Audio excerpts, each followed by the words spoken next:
Great. I'd just soon fly to LA to watch the game. Ready? Okay. Let's go ahead and convene the Calaveras County Water District's board meeting of, what is today, January 13th, 2016. How about a roll? Oh, we don't have, Please join me in the Pledge of Allegiance. well, we had to do Pledge of Allegiance. There she is. Hi. One second.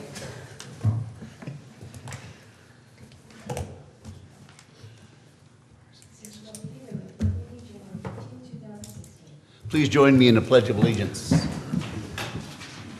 I pledge allegiance to the flag of the United States of America and to the republic for which it stands, one nation, under God, indivisible, with liberty and justice for all. Thank you. Can we have roll call? Yes, Director Davidson. Here. Director Radman. Here. President Strange. Here. Director Mills. Here. And Director Henry. Here. Okay, at this time, let's have public comment. Members of the public may address the board on any non-agendized item, maximum of 5 minutes. Thank you. Hi, my name is Clyde. I'm from Valley Springs, and I'm here on a resolution 214-17.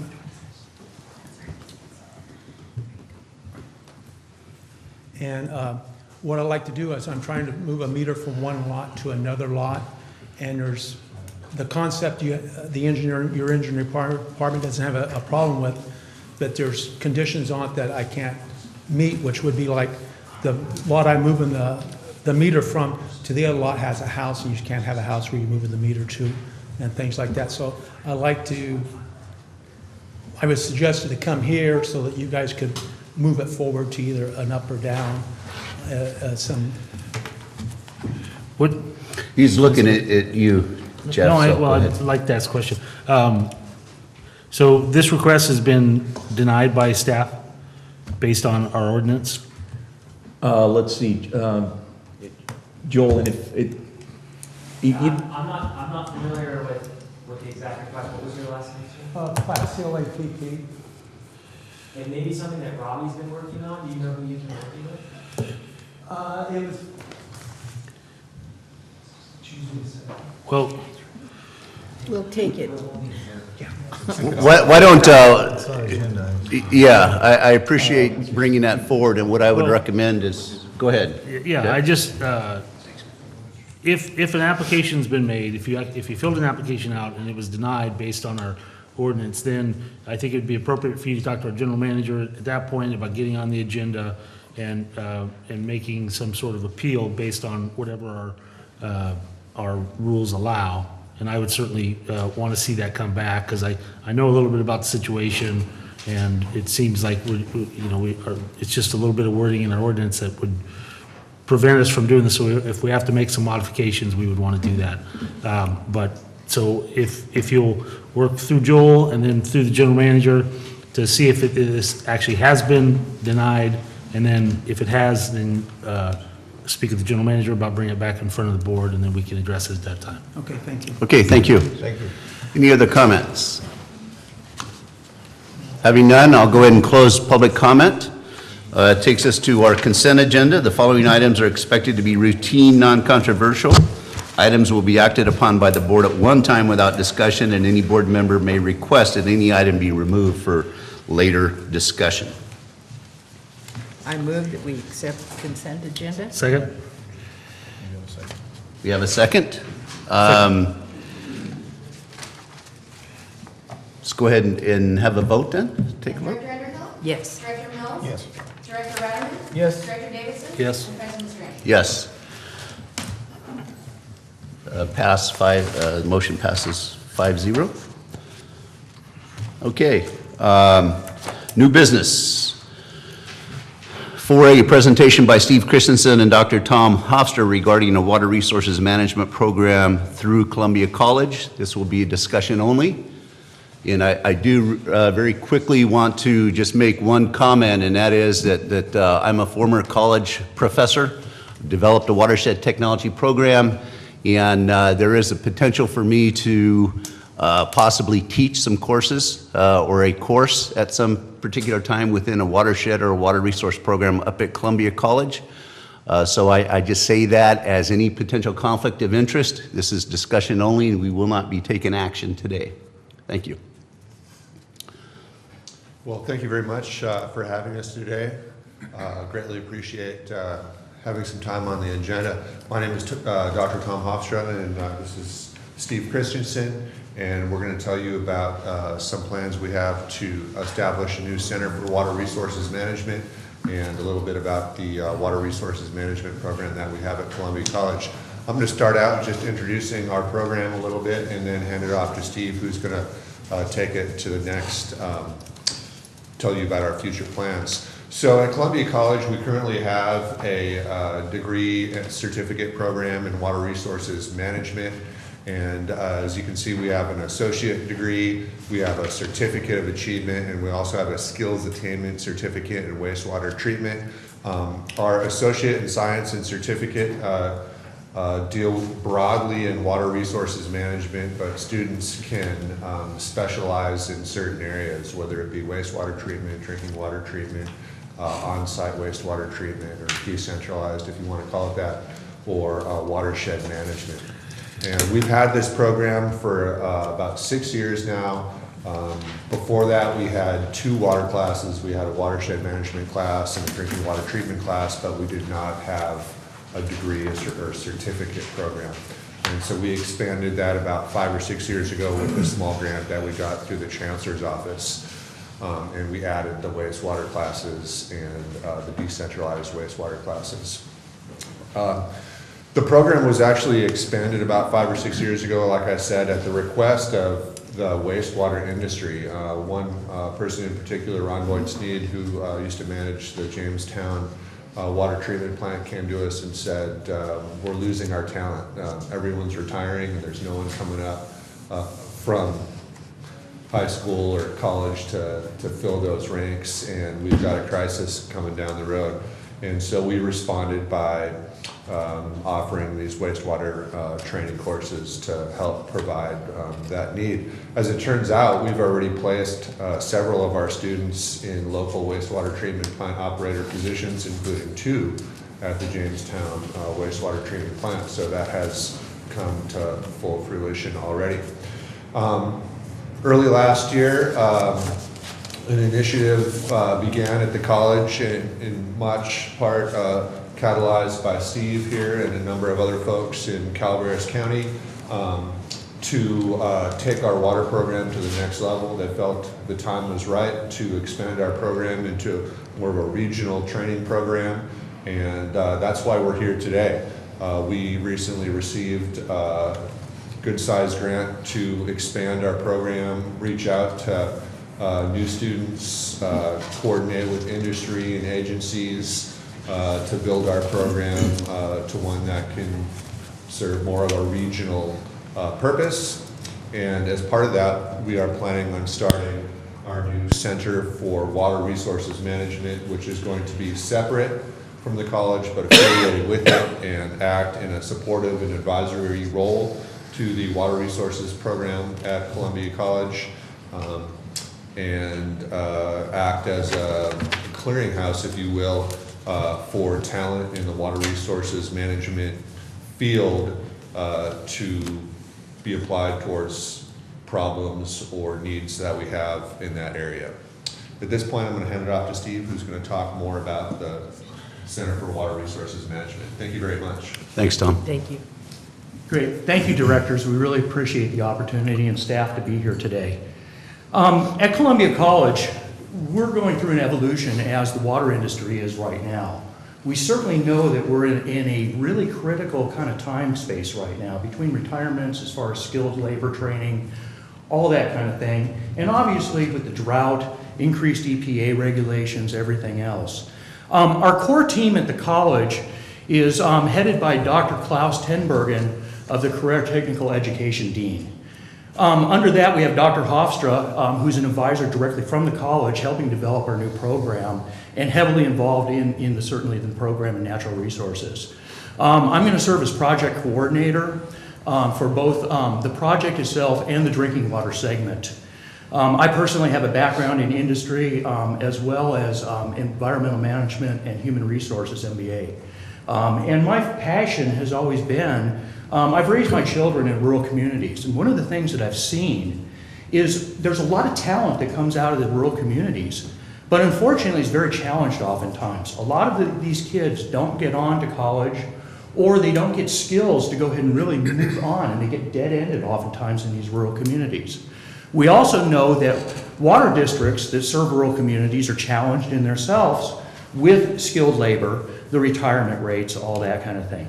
So we're really looking to go ahead and drive local talent into help serving the region in all the water municipalities and water organizations around the region.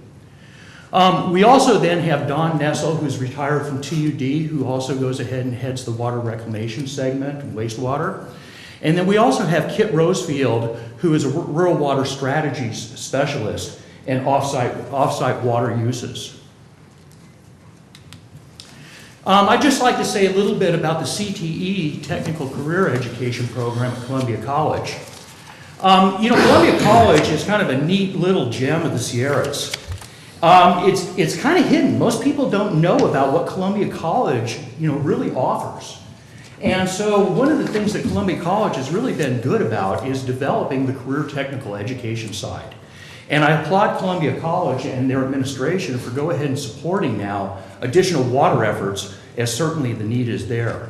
But you can see all the specific programs that they have in career technical education. And so, it's quite vast, as well as all the normal college programs and transfer programs that they have, as well as AA degrees. Uh-oh. Oh, there we go. Okay, so what are we doing? We're actually forming a new independent organization that is parallel with Columbia College, supported with and through Columbia College, working with the college, the administration, the foundation, and then with doing outreach, bringing in collaboration of government, industry, and education to really try to form an industry collaborative segment that has some power. So we actually anticipate getting all the way to the governor's office, the regional water board, anybody that we can bring into our program on a collaboration is going to help us as a region protect our watersheds, attain funding, all the important things to really make sure that we're not an underserved industry. As you all know, our watershed is one of the most important watersheds in California. And currently, one of my passions is we're not taking care of it. And we certainly understand the drought, and as we're watching it rain out there today, thank goodness. But we're also watching our reservoirs, fill very slowly. And we also have heard things like it's going to take 8 years of above average snowpack and everything else to go ahead and really get back to what would be termed normal. I'm glad that we're certainly, El Nino is kind of a blessing for us, so bring it on. And we've all been doing our snow dances for that snowpack. Our mission statement is the Center for Water Resources Management supports, promotes, and advises the Water Resources Management Program at Columbia College. It also develops industry relationships and serves as a clearinghouse for industry, consulting, and specialty training service providers. Now, what do we mean by this? Well, we certainly want to go ahead and build a collaboration, but we also know that the industry requires continuing education units, as well as then state testing rounds as certified operators are moving up through the ranks. These state testings are not easy. There's an average pass rate through the state of about 50 to 60%, depending on the cycle, for both potable water and water reclamation and wastewater. And so we certainly feel that we can address this with some very specialized trainings held locally for our region here to really prepare some of your employees that are doing step-up programs, as well as students who are launching their careers and going through the state test patterns. Our vision statement is we see the Center for Water Resource Management as a full self-sustainable connection between potential employers and industry that serves the needs of the community. One of the things we're building is, and we've started with our educational collaboration. I've been involved with Fresno State and their water cluster down there for about 3 years now and attending their meetings. and have done a lot of networking with them. Fresno State has jumped on board wanting to support our region as they're doing outreach to the community colleges. So it's kind of the stars are aligning at a perfect time for us to really build a regional powerhouse with what we have to offer here, you know, in basically about 4 or 5 counties here through the Motherlode. Currently, the grant that we're working under is a collaborative grant with colleges out of Southern California, which is kind of unique because obviously we're kind of on an island up here. And so that would be Antelope Valley, College of the Canyons, Cuesta College, Santa Barbara City College, and Ventura College. Now, they obviously have very different demographics than what we have up here in the Motherlode, which really kind of sets us aside. One of the unique things is we're one of the few community colleges in the state that actually offer a 2-year degree. And so I applaud the forefront forums and the people that were formative with Columbia College and kind of looking into the future a little bit as far as educational tracks for formal education. We certainly are networking with CSU Fresno, and I'll get into that in a second, because they're actually going to back what's called a new water cluster up here for us. And I'll get into that in just a second. But in the future, we certainly will be doing outreach with Sacramento State Office of Water Programs, UC Davis, CSU Stanislaus, as well as many other partners that we can bring in. Our feeling and attitude on this is as things are changing through the community college system, there's starting to be more shared curriculum, some of the basic things that really should have been in place for years. But with that being said, it gives us the power then to collaborate with some of these other colleges in Southern California that have really big budgets and have developed a lot of resources for the industry. You know, an example, some of the things that they're doing under this grant is they're actually setting up some demonstrational trailers that cost about $500,000 a piece. Some of that kind of thing to really kind of get people enthusiastic and new potential students as far as well as training opportunities. So the EPA has what they call water clusters. And there's, roughly 13, 14 around the country. The only one in California is out of Fresno State at this point. It's a quarterly meeting, and if anybody hasn't been down there, and I know it's a pretty good trip, it's really a unique opportunity to see what's going on in Central California. Fresno State has always been really predominantly ag and irrigation based, but they certainly understand the big picture, and they had a new president come in this last year whose goal is to become not only a state force and the leader in the state in water education, but also on a whole regional basis for the western United States. CSU Fresno has programs that actually are international programs in irrigation and technology and serve things all around the country, as well as the world. So we'll be bringing in, with the help of Fresno State and the EPA, who really blesses this whole type of project, it's all about collaboration building. Putting together groups that have the potential to go ahead and impact education, industry, technology. One of the things that's rarely discussed with our industry is how much energy does it take? Well, it's a very energy intensive business. We know that. So there's a direct relationship between water use and our energy use. So as of this month, we're starting to do outreach, and this is our first presentation, so thank you very much for giving us the opportunity to kind of, sharpen the presentation a little bit. We appreciate that. But we're going to be reaching out to all the governmental agencies, workforce development, the workforce panel, Tuolumne Economic Development, which flows over into Calaveras, up in Amador. We're actually working down into Mariposa with a grant down there on some wastewater education. So our goal is to actually really become a hub for water education and the industry and technology and innovation, okay, with our region right here in our backyard, taking care of it first. We certainly understand with our watersheds how important they are, and I know Supervisor Edson has been very vocal about watersheds and some of his ideas. And certainly we want to appreciate that, and we want to embrace whatever it's going to take to protect our region, because this is our home.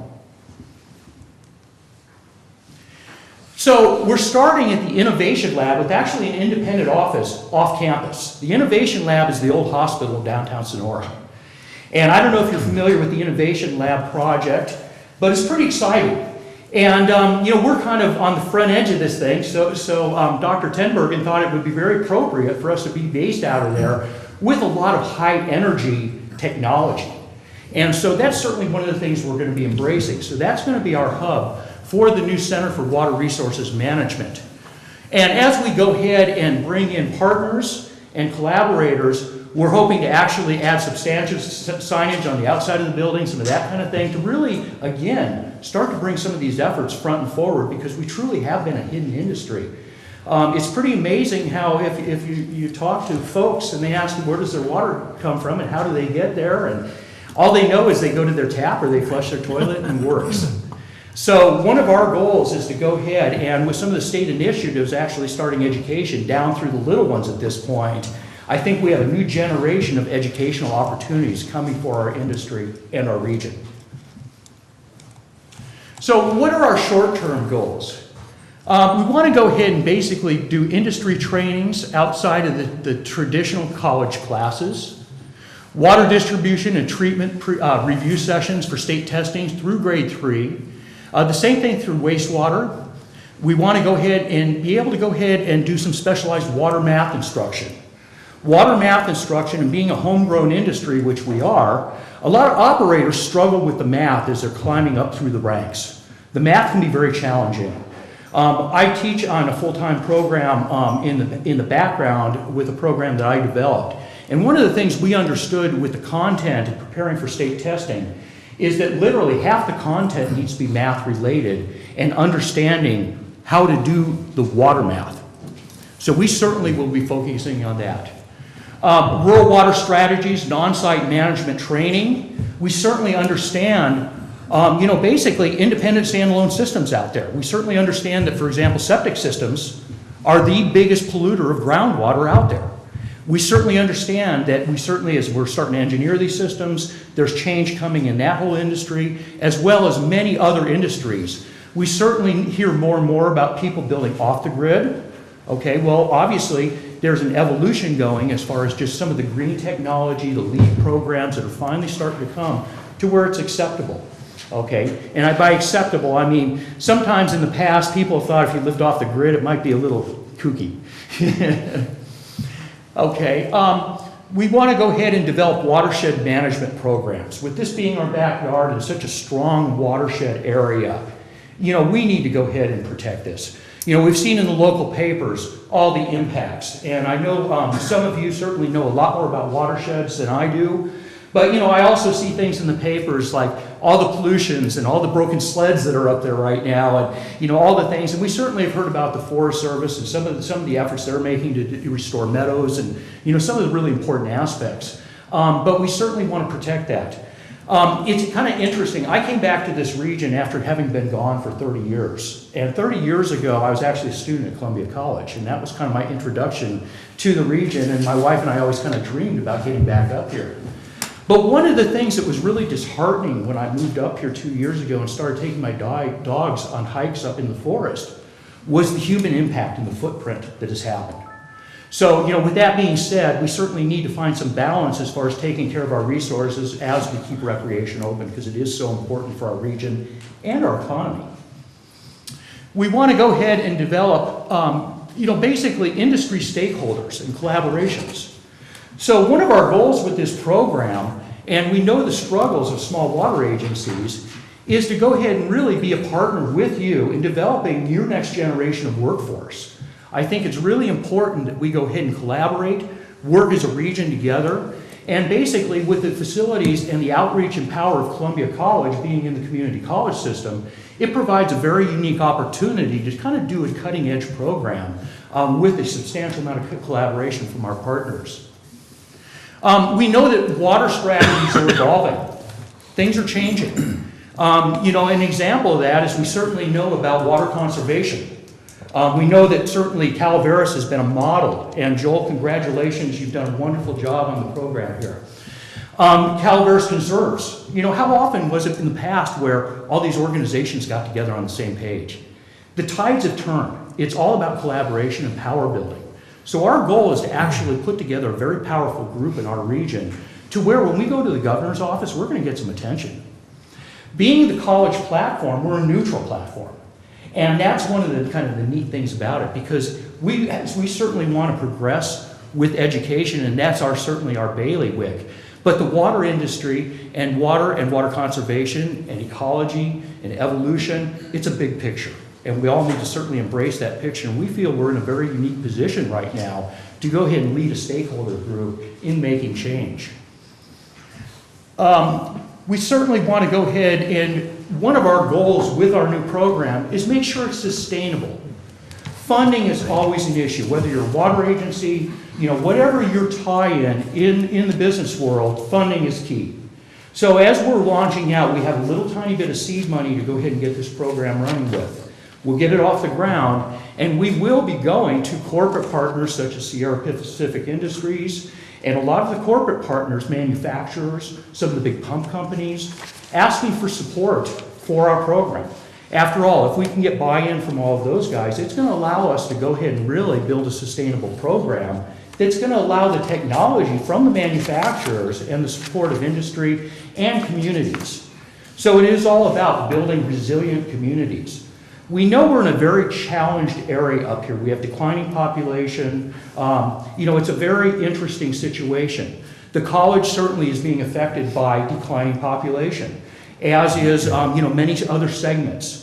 So with that being said, I live in Arnold, and I go into the post office, and you never see kids. The average age of people in Arnold is about 58 years old, from what I understand. And, it was really nice over the Christmas holidays and all the snow, because, you heard kids playing and sledding and all the fun stuff. So it was kind of a refreshing thing. But we are in a very changing demographic. So our long-term goals is, as we grow, we would like to go ahead and actually form a regional water training center. We would like the center to be a standalone facility, which basically would have an integrated conference center, a full-blown demonstrational plants for water and water treatment, wastewater, evolving technologies. We would like to go ahead and do a destination training center, really to support local economy too. If we can go ahead and do a destination training center, what that's going to do is it's going to help the local economy as we draw people in from around the state to do specific industry trainings. So it helps our hotels, it helps our restaurants, all that kind of thing. One of the things that I understand is, Columbia College is based in Columbia, and normally a student's only going to drive so far to go to a training session or a class. Normally probably about 1 hour is the outside, and from what I've seen in my classes, I think you probably agree with that. It's a challenge. So certainly one of the things that we understand and I understand is building hybrid programs is a very key component to education these days. We certainly have heard about online education, some of that kind of thing, but there's also a lot to be said about hands-on and in-house and face-to-face and all the warm stuff, the warm fuzzy stuff. I did my graduate program online, and it was so impersonal it wasn't even funny. Now, I got a very high-quality education because it forced me to do a ton of research. So that's the benefit of it. But with that being said, I really miss that interaction with professors and being able to ask live questions in class and some of that kind of thing. So we'll be evolving into hybrid programs which will allow us to cover multi-counties out there with our reach. Okay, so a student might only have to come to a class if it's a structured class once a month, and there's going to be some hybrid programs then online where it's going to be, kind of the best of all worlds. So we certainly want to do that. One of the things that we want to do is we want to become the total water resources solution with our partners. So if we look at the rural counties up here, there's all different sizes of water agencies and representation. We have municipals, the whole gamut. With that being said, if there's a small little community that has a part-time operator, we want to be able to help with that system as much as we want to be able to help with human resources with some of the bigger systems. We certainly know that as far as direct result and our impact, you guys certainly here with CCWD and TUD are very key to us as far as starting to put together internships and apprenticeships because of your location and what you do, and also your strength in the county. We certainly know about East Bay Mud, 33,000 employees. I'd love to say that East Bay Mud's going to buy into this program, but we just don't know yet. We certainly would love some of the resources that they could bring to the table. So where do we go from here? We're asking you to join our collaboration with the board resolution of support from CCWD. And we really want to help you build that next generation of water workers and skilled workers that are going into the industry. You know, one of the things that's kind of interesting to me, having an HR background, is I certainly am going on websites all the time and doing research. And recently I clicked on Placer County Water Authority and went to their job descriptions. There's like 135 job descriptions in water-related industries from Placer County Water Authority. And with that being said, that means there's an awful lot of opportunity. We certainly have always viewed the opportunity to go ahead and bring students in at what I would term a base level. And with that being said, if nothing else, drinking water treatment and distribution courses, ideally through grade 2. Grade 2 seems to be a very good entry point in. For grade 3, you need a couple of years experience and tied to a system. With that being said, I want to talk about wastewater for a second, because wastewater is extremely challenging, because you need to get an operator and training certificate, which means you have to be tied to a system, as well as then you have to put 1,800 hours of on-site training to go ahead and get a wastewater 1. Now, that's pretty prohibitive for a lot of people, and it's really hard to get a foot in the door. So there's kind of been an industry disconnect, because what's happening is your grade 3 operators are retiring, and all of a sudden you're desperate for labor, which means that you're advertising for another grade 2 or a grade 3 operator versus bringing it in on a natural progression and the full cycle of basically what I call a cradle to grave concept. With that being said, you know, municipals are all different as far as their pay scales and their benefits, and you guys are a very strong agency, and you certainly have very good pay, which means that your longevity should be very good for your employees, I would hope. With that being said, the average industry turnover is 3 years for certified operators. The reason is there's such a shortage and such a demand, the grass is always greener on the other side.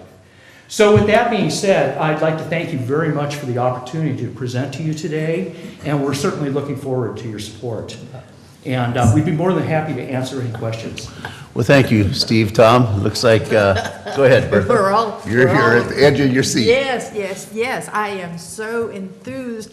We've been talking about water education for, you know, ever since I came onto the board back in Jeff's days, 2001, and we talked about the collaboration, and that is a key statement to us. First of all, you said that we need passion in the field, and you certainly gave us 15 minutes of passion, and I so appreciate that, because it's just, the jobs are so very important to us, and you know, bringing people up from high school through college and whatever, you know, you can bring the excitement of the water industry. I noticed initially on your presentation you said you were going to all the big companies because money is going to be your big thing. And I saw SPI, I saw Black Gold Casino, and all of the big hitters in the area. You are working with the Central Sierra Economic Development with We certainly will be doing a Larry Cope. umbrella Larry outreach. Cope. Yes. Yes. Okay. Yes, Larry Cope basically heads the Innovation Lab, and so Larry has been very instrumental in helping us set up with office space and facilitating. Mm-hmm. With that being said, Jeff Dickinson also from what is it, Motherlode Employment Job Training. Thank you. Mm-hmm. Went brain dead there for a second. Has indicated to us that there's a substantial amount of money through the state coffers for operator training and substantial funds to help with training and education, which gets into OIT programs, apprenticeships. One of the challenges in the industry has always been is, hey, we'd really like to train people, but you know what, we're stressed. We really can't afford the additional output that it takes. And with that being said, it's so important to go ahead and make sure you bring the correct onboarding and all that kind of thing, and you just can't bring in, oftentimes because of work responsibilities, OITs. Mm-hmm. So if there's, you know, hopefully some funding in the background that helps facilitate that, it really opens the doors, you know, for basically an entry level, get some hands-on experience in the industry. Mm-hmm. Because what you're laying out, of course, is right in what we do. you know, all of our operators go through a series of upgrades, or they have to have refresher courses or to reach the different levels. And so, as I say, this is just perfect. This is just great. I'm so pleased to hear from you. One of the things, how close have you gotten to CCWD? I actually met with Joel about a year and a half ago. Okay. And just That was- yeah. very quickly briefed Joel of who I was, where I was coming from. I was not involved with the college at that point, but very passionate about trying to drive education down into the high schools. And so with that being said, this is really, other than meeting with Joel, and I met with him at a conference last summer a little bit, this is really kind of a launching point with CCWD. Because along the lines that you will be collaborating with CCWD, you understand and you know that we have 13 other water agencies in Calaveras County. So it's certainly critical that we touch each one of them. And were you going to say something? To touch on that, we have been invited to the Irwin meeting next week. The which one? The Irwin meeting. Oh, the T-stand? The The IR T-stand, our- IRWM. Oh, Exactly. wonderful. And so, Okay. we've been invited to that meeting next week, which is next Wednesday, the 20th at 9 o'clock at TUD. Right. And we're hoping to reach out to a broader base of stakeholders on that day as well.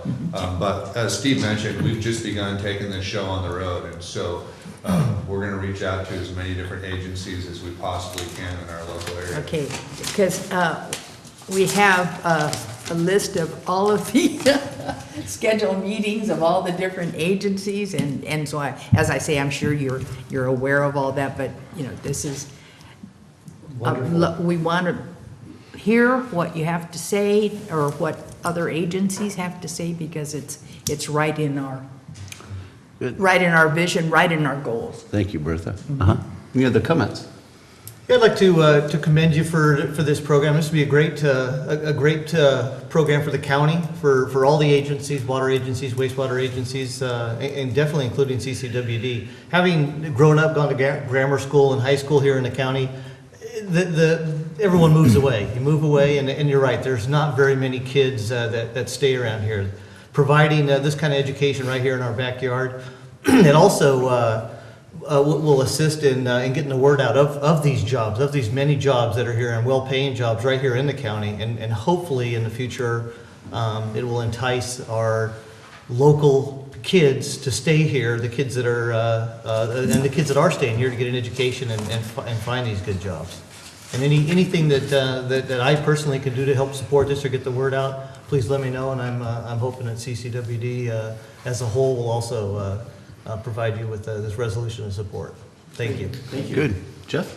Yeah, I have a couple questions. One, obviously, this is all exciting stuff. I think one of the most important things, and I'm not positive I was clear on how you guys are promoting the path to certification and the path to employment, because I think that's the most important part of this.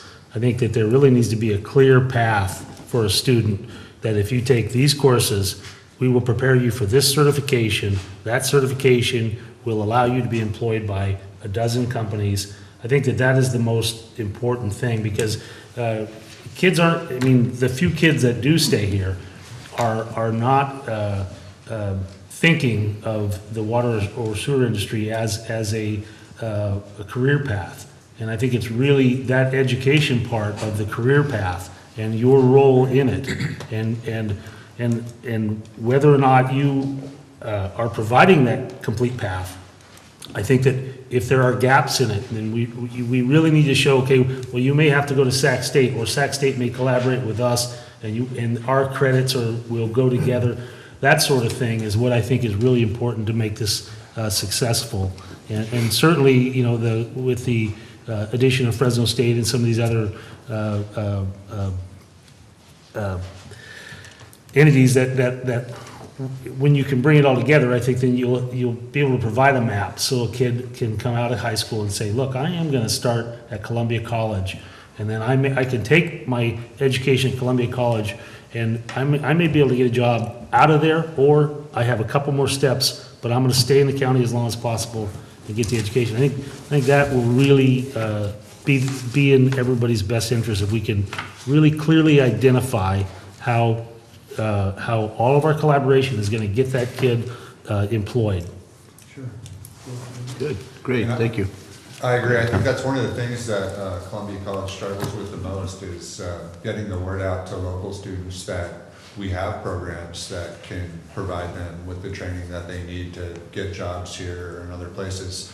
And we have definitely increased our efforts to coordinate with the local high schools and the guidance counselors at the high schools to educate students on what they need to take before they come to Columbia College so that they're prepared when they get there in terms of their general education requirements, their math and their English and their science backgrounds, so that they can jump right in at Columbia College and start taking the classes that can prepare them to enter the workforce. Yeah, certainly the curriculum. I mean, particularly if you can catch them when they're sophomores, and then maybe they can take some courses before that and get ahead of the game. Yeah. Because the longer they wait out of high school, the more likely they're going to end up in the insurance industry or something like that. Wouldn't want that. I do want to mention that it's brings a lot of joy to me in my program, which is the Forestry and Natural Resources program, which includes the water programs. That many of the students that are in my program are local students that want to stay local and they're looking for local jobs, and through the training that they get in our program, they can stay local. And a lot of my students are, that have graduated are in jobs in the community around me, and we're really proud of that. They don't have to go somewhere else to get those jobs. So. Great. Dennis? Thank you. You spoke directly to something that's rather interesting to me, and that is the disconnect in the entry level and bringing them in on that initial phase.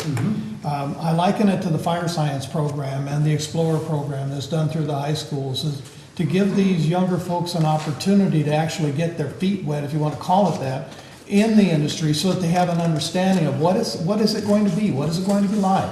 And if they can and have that in their repertoire as they come into your level of courses, they'll already have that commitment that you're looking for and not be searching for what they want a life career to be. And that's my only comment is that, yes, I agree with Director Redeman. We need to keep our kids here at home. And this is a resource. Water, wastewater is a resource just like trees, grassland, and anything else. And however we can keep our kids here, and giving them a working income in this area is going to keep them here and let grandparents see their grandkids grow up.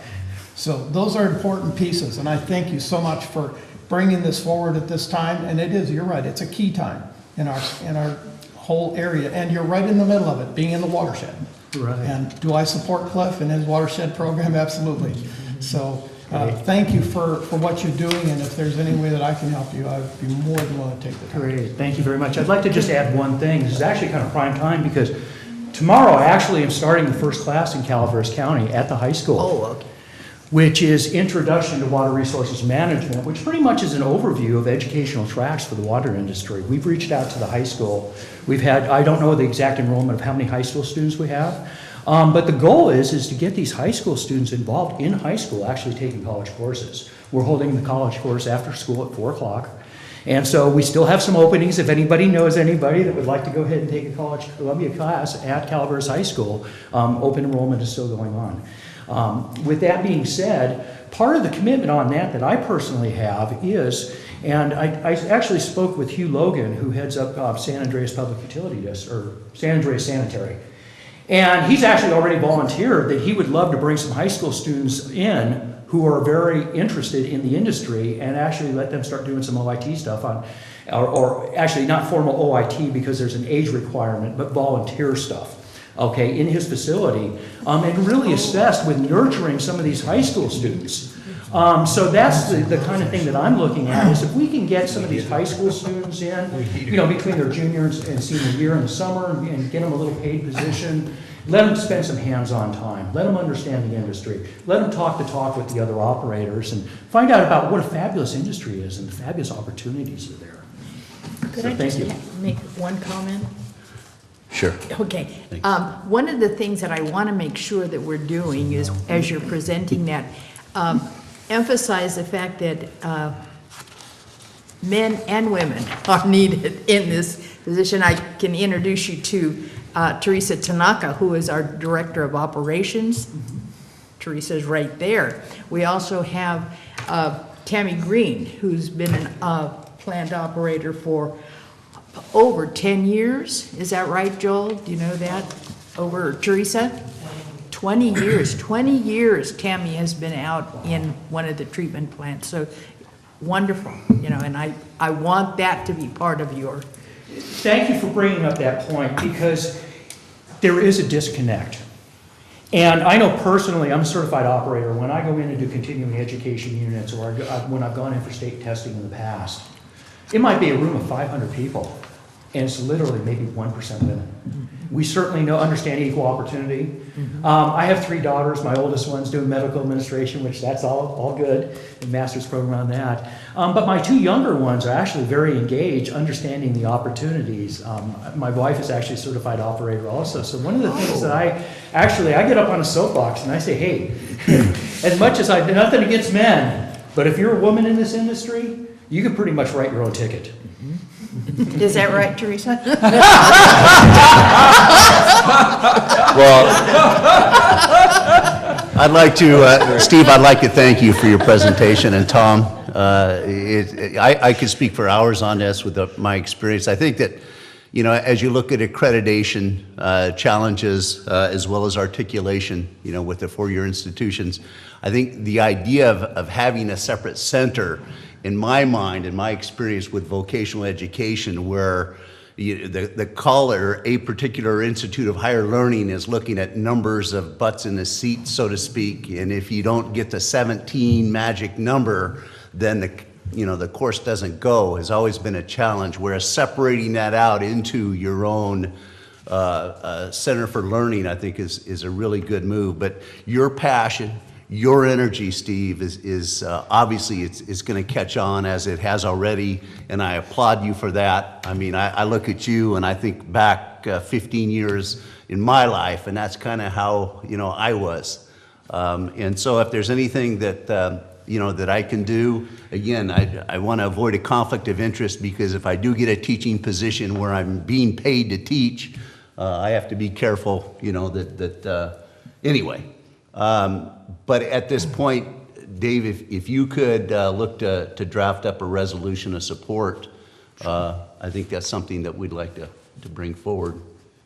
And if we could have some discussion in conjunction with that as to how we would have an OIT program here, what that would mean, and financial impacts as well as benefits, because if we can save money on onboarding costs by already getting past that piece, that I think we should have that discussion as well. You bet, and we do use OITs routinely. That has been a very successful practice for us, but I really like this idea of making the connection to youth in our community to really, and I've always thought that I always thought our agencies should be doing job fairs in the community at the high school to show them, look, you wouldn't believe the range of careers you can have within an agency. I mean, I worked at an agency with an archaeologist.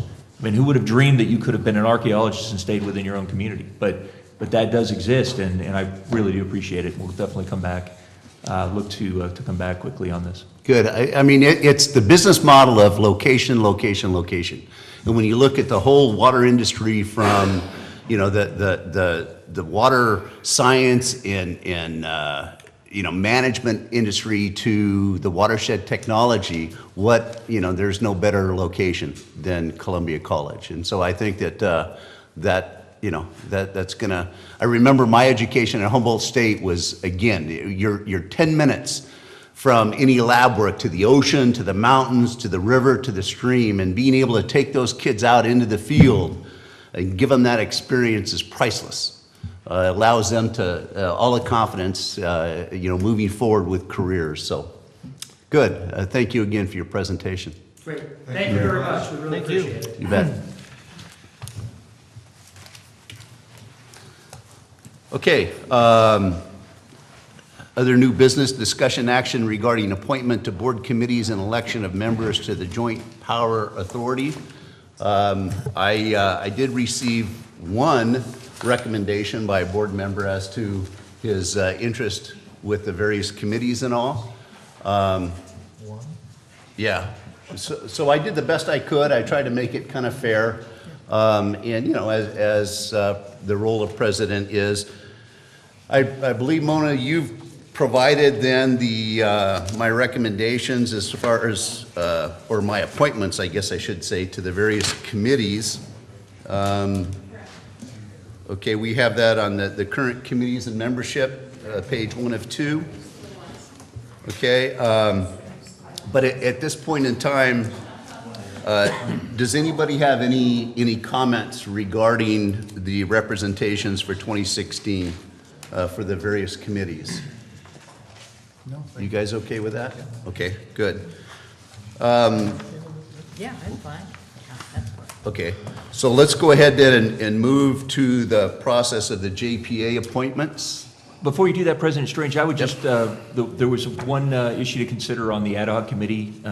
We currently have 2 ad hocs, the property, we have one regarding real property, and that has been going on for a number of months, less than a year, but and will be concluding its work shortly. Then we also have the Highway 4 ad hoc committee, and the recommendation from staff in here is that we eliminate that ad hoc and instead treat it as a regional association like others were involved with, and have the board make appointments to that designated representatives on behalf of the district. Okay. To work with staff as well. The 2 board members that have been actively involved with that, do you have any comments or concerns?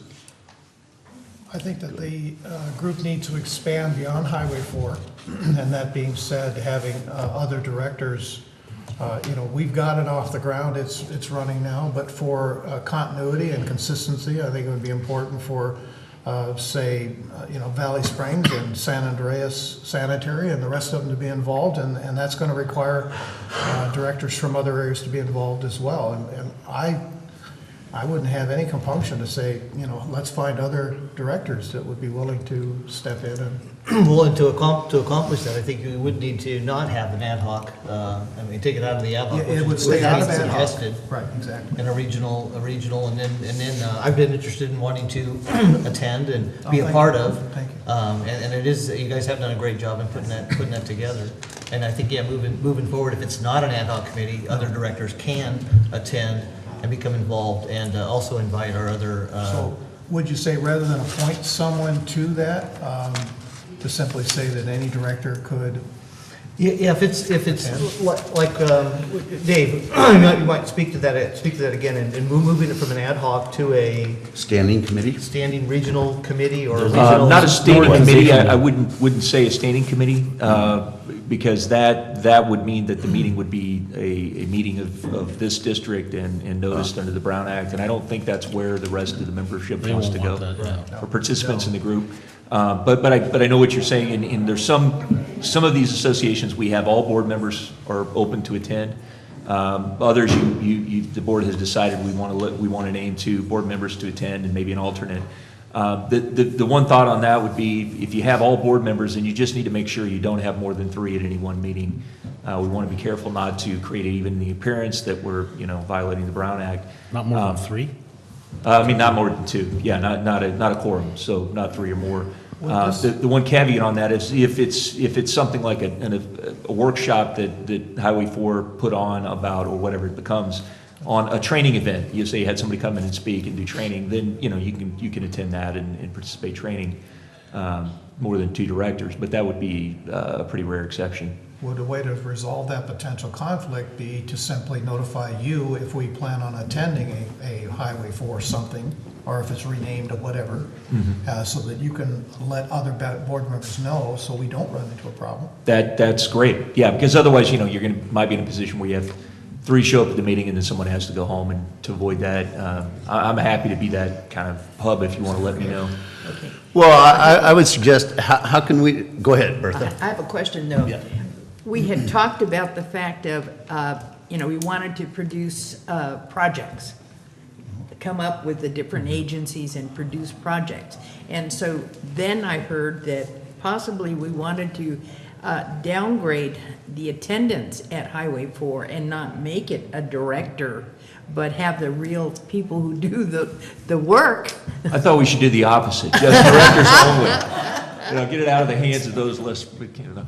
No, that's a really good point, and that was something we talked about. I mean, I still think there's going to be a time, and there will be periodic times, Director Underhill, where we will want our directors to be there to see the things that we're working on. I mean, I think that would be, and just again, those relationships. Yeah, in addition to the people who would actually, you know, submit the projects or come up with expertise on the projects. Exactly. Is that right? Staff will be attending these meetings. You know, we'll cover the meetings, and if it may be that the group decides, you know, hey, there's certain meetings we think it'd be great just to have staff at, but I think that we will regularly want to see board members. I think that's really been very helpful to the group. Okay, so that we will let you know if we will be attending, and then you will. That's great. You bet. Okay. But changing the name from Highway 4 somehow, or deleting that name or that committee, I think is what we have to do because of the ad hoc. Right. I think that And they're, then calling it something, a regional water wastewater association, or Calaveras, maybe you don't use the word Calaveras because that's us, but some sort of a county-wide water / wastewater association. Sounds a lot like CCWD. Well, I mean, no, they'd be county-wide water and wastewater association. All in. This is something we've talked about at a couple of meetings, and I think what the group is looking to do right now is it very much wants to open up and try to offer up this for other agencies elsewhere in the county, other stakeholders to come and join and participate. So I think naturally, I think it will grow to be to expand to the boundaries of the county. But I think I would caution against getting ahead of ourselves on that. I would let that group organically grow in a natural way that people feel that they're invited and they have we're not dictating that people have to come from other areas. No, they realize what's happening and they want to be there. So for now, I think we've just consciously decided to keep it as the Highway 4 Water Work Group. But I think that name will probably change as the group changes. I would expect in the next year. Is there any legal requirement that of the formation of this group? I mean, I understand that's why we're trying to dissolve the ad hoc, but it seems to me like we're still continuing to have the ad hoc. We're just changing the name. I mean, is there a legal requirement that at some point this becomes formal in one way or another, like a JPA or something of that nature, or? I mean, that possibly, I highly doubt that, but I mean, that's, I think it's like other associations that were, I mean, for a long time, Mountain Counties was not incorporated. It was it was an association. It was basically a similar kind of thing, but with a larger geographic. But did they have was there some form of declaration? Were there bylaws associated with them?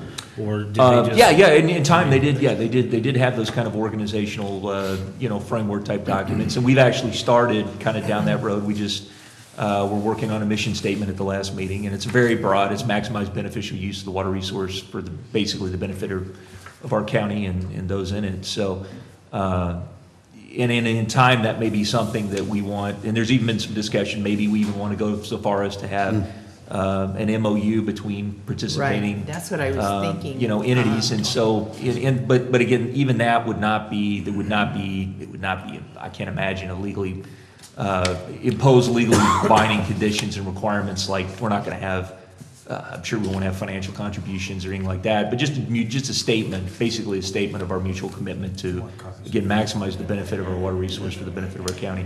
Well, as this ad hoc committee goes away, I do want to commend you to Bertha and Dennis on just the ad hoc committee was so successful. It's growing legs and going to live forever. Most likely, it seems like it was it started off as an idea. It really has worked, and sad to see, or not to see it end. The committee's going to go away, but I think it'll live in. Could we do something like ask other agencies just for a resolution to give us some validity? A resolution of support for this effort? supporting this new? I think that was kind of the thought of the MOU, something like an MOU. Well, We you haven't know, done, We don't have to go the route of an MOU, but just Yeah. a resolution, that would give it some validity. sure, it could be as simple as that we have basically a statement of our goals, our goals and objectives, or our vision statement, something like that, and every agency adopts a resolution to participate and support in that effort. I mean, that would be fine as well. I think that's kind of the next step we're looking at is something like that, so that we can say, so that we, when we, do something like, list who's a part of the group, well, they're part of, we can list them because their boards have said that, yes, this is important to them and they support it. But, again, the most important part of it is the relationship and the actual time together between the people dedicated. It's to break down those silos and that kind of stuff, and we've made amazing progress. So again, I think it's definitely going to spread to the rest of the county in time. I think it'd be much stronger to get there, but I think it really, I like the path that we're on, because we're not dictating it to anybody. I think we're going to say, look, we've shown we can do it. We'd love to have others come in and join us.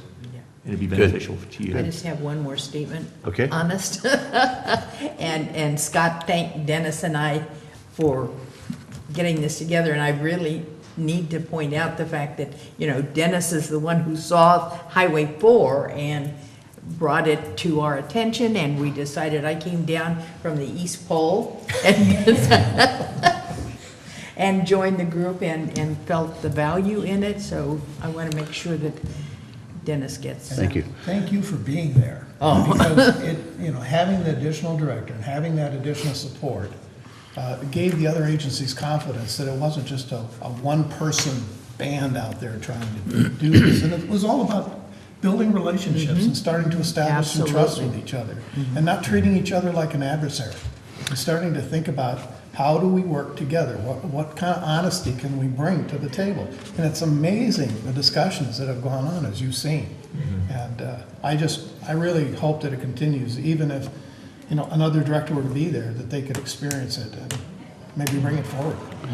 And I would like to thank you, Dennis, for your work, and Bertha for participating with that group. I think it has really changed the mind and mindset of a lot of agencies and all around. So with that, it looks as though Dennis has a couple documents here as far as the evolution of where that group may go from ad hoc to something else. But being able to enhance a participation from our board with that group as well as others, I think is really important. So. One more question, I'm sorry, before we move on, what is the legal rules behind an ad hoc committee? I do see we are continuing the land and property committee into next year. How long? 1 year. That was a year. 12 months? 12 months. Okay. That's the target. The general rule was 12 months. Oh, okay. Yeah, As far as the I've heard official- 12 to 16 months at the absolute max. Okay. It's not tight. But I mean, so and that's why we need to wrap it up on the other ad hoc, and we will be coming back and reporting to the board. But I think back about Highway 4. It was great to have the ad hoc to energize from our perspective. I mean, from my perspective, and the fact that it was important enough to do that and didn't let us, let meetings lapse and stuff like that. We really stayed on task, and we were able to build that mutual respect and trust, because we were actually showing that, hey, we're able to accomplish some stuff together. And I think we just scratched the surface. I mean, it's pretty exciting. I mean, I've had breakout meetings with other meetings, GMs and stuff, and there's some things we're poised to do this year that are going to be some stuff I think that's going to be talk about rebuilding our relationships. It's pretty exciting. So. Good. So do we need a motion then to eliminate the ad hoc committee on Highway 4? It's already been, it's been moved. Well, the recommendation was to remove it, but it's an action that you as president can do is to eliminate ad hoc committees. So I think just we're just recognizing that in the minutes here. So as president, just by thinking about it, it's gone. It's gone. Wow, that's powerful. And what I'm hearing is that we'll just list all board members as the representatives, and again, I'll be let me know if you plan to attend. Knowing that we have a limitation of a maximum of two participate at any Yeah, particular yeah, meeting. just so no one has to go home. I mean, I don't want it that inconvenienced in. Yeah. I will tell you as well, so everybody's aware of it, that Cindy Cicada with Murphy Sanitary has picked up the ball as far as the minutes of the meetings, keeping everybody informed of when the meetings are, et cetera. And Mona's done a Yes. great job from our side of doing the same thing. So it isn't as though the loss of an individual or change of a board member's appearance is going to affect the ultimate outcome. I think we have enough people there with Joe Fontana, with Murphy Sanitary as well, that are committed to making this work, so. I'm glad you mentioned Cindy, and Joe, thank you for being here again, and just to recognize the incredible work. She's great. I mean, she's a taskmaster, but she does it with a smile on her face, and so she's keeping us keeping us moving. And She's pretty dynamic. it's great. Yes. It's great. I get those messages. Dave, we've got you down to do this. What are you doing? So, that's good stuff. Good, okay. Thank you. Let's go ahead then on the last part of this agenda item, the Joint Powers Authority, in representation by the board members. That does take a formal action on our part.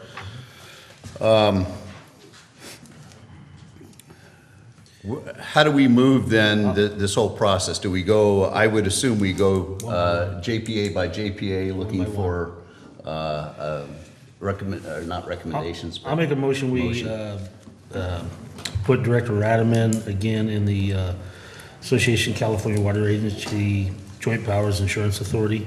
With the alternate of Mr. Edgerton? Pardon? With the alternate of Mr. Edgerton? Sure. I would second that. Okay, do we need to go to public discussion on this? Yeah. Yes, Or and I would public just ask comment. Becky, is this one, should we have separate motions for each one, or can we handle them with one motion? I think you can typically handle it with one motion, and you I- I might In the suggest past, that you, for whatever reason, in the past, we've done them individually. you're welcome to separate them out if you want to. If you feel more comfortable, you're welcome to separate. I mean, I'm happy to do them another way, but Yeah, it just, it Whatever would be a reason. lot quicker for us to do it together and, I mean, Okay. just go down the list of everyone. Clean everybody out, and then just have public comment and vote, and then we're done. Okay. Why don't we do that? Why don't we handle it all at one, Jeff, if you're okay with that? And so we have a motion on the floor. well, no, I mean, if we're You're gonna gonna do get them all. the rest of your JPAs first, and then you'll have one motion that will cover each JPA. I see, okay. So we're just gonna go for nominations now?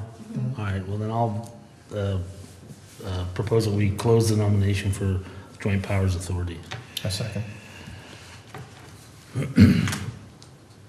Okay, for camera, I'm okay continuing, or if somebody else really has an interest in, I would make a motion to continue the appointments of representatives to camera. okay, that'd be Director Strange with Director Ratterman as alternative. Or excuse me, Director Strange and Ratterman with alternative Director Davidson. I move to close the nomination.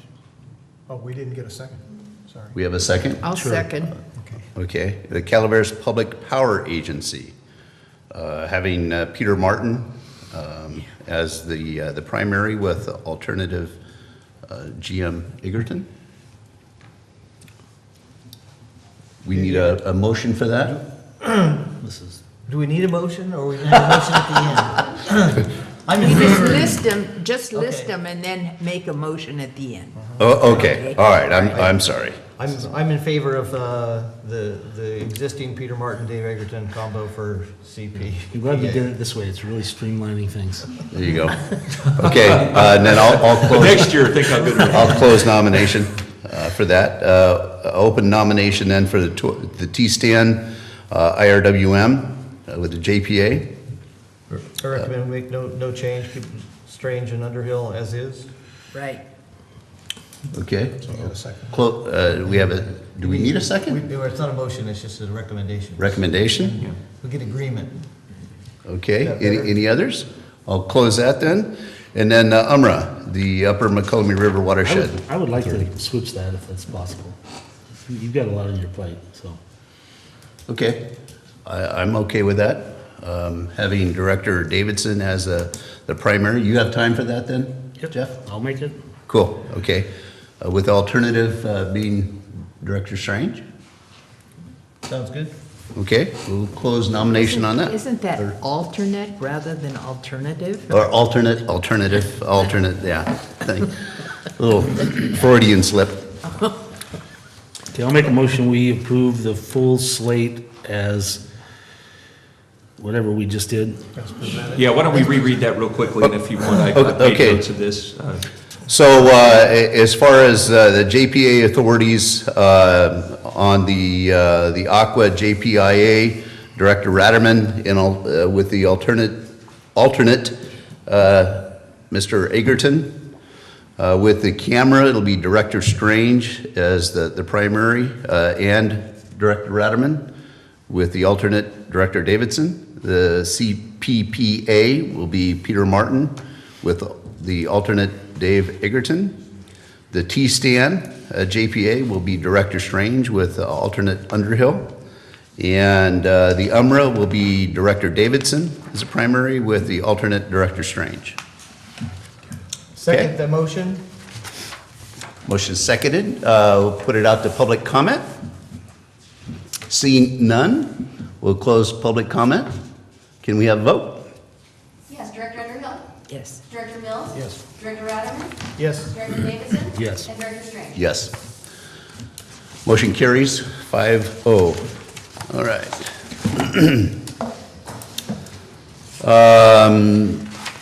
So the next 4C, discussion action to ratify claim summary number 526, the secretarial fund in the amount of $1,124,002.30 for December 2015. Move for acceptance. Second? Okay, we Good morning, Go Mr. ahead. President. Jeffrey Meyer, Director of Administrative Services. I got to get something in there.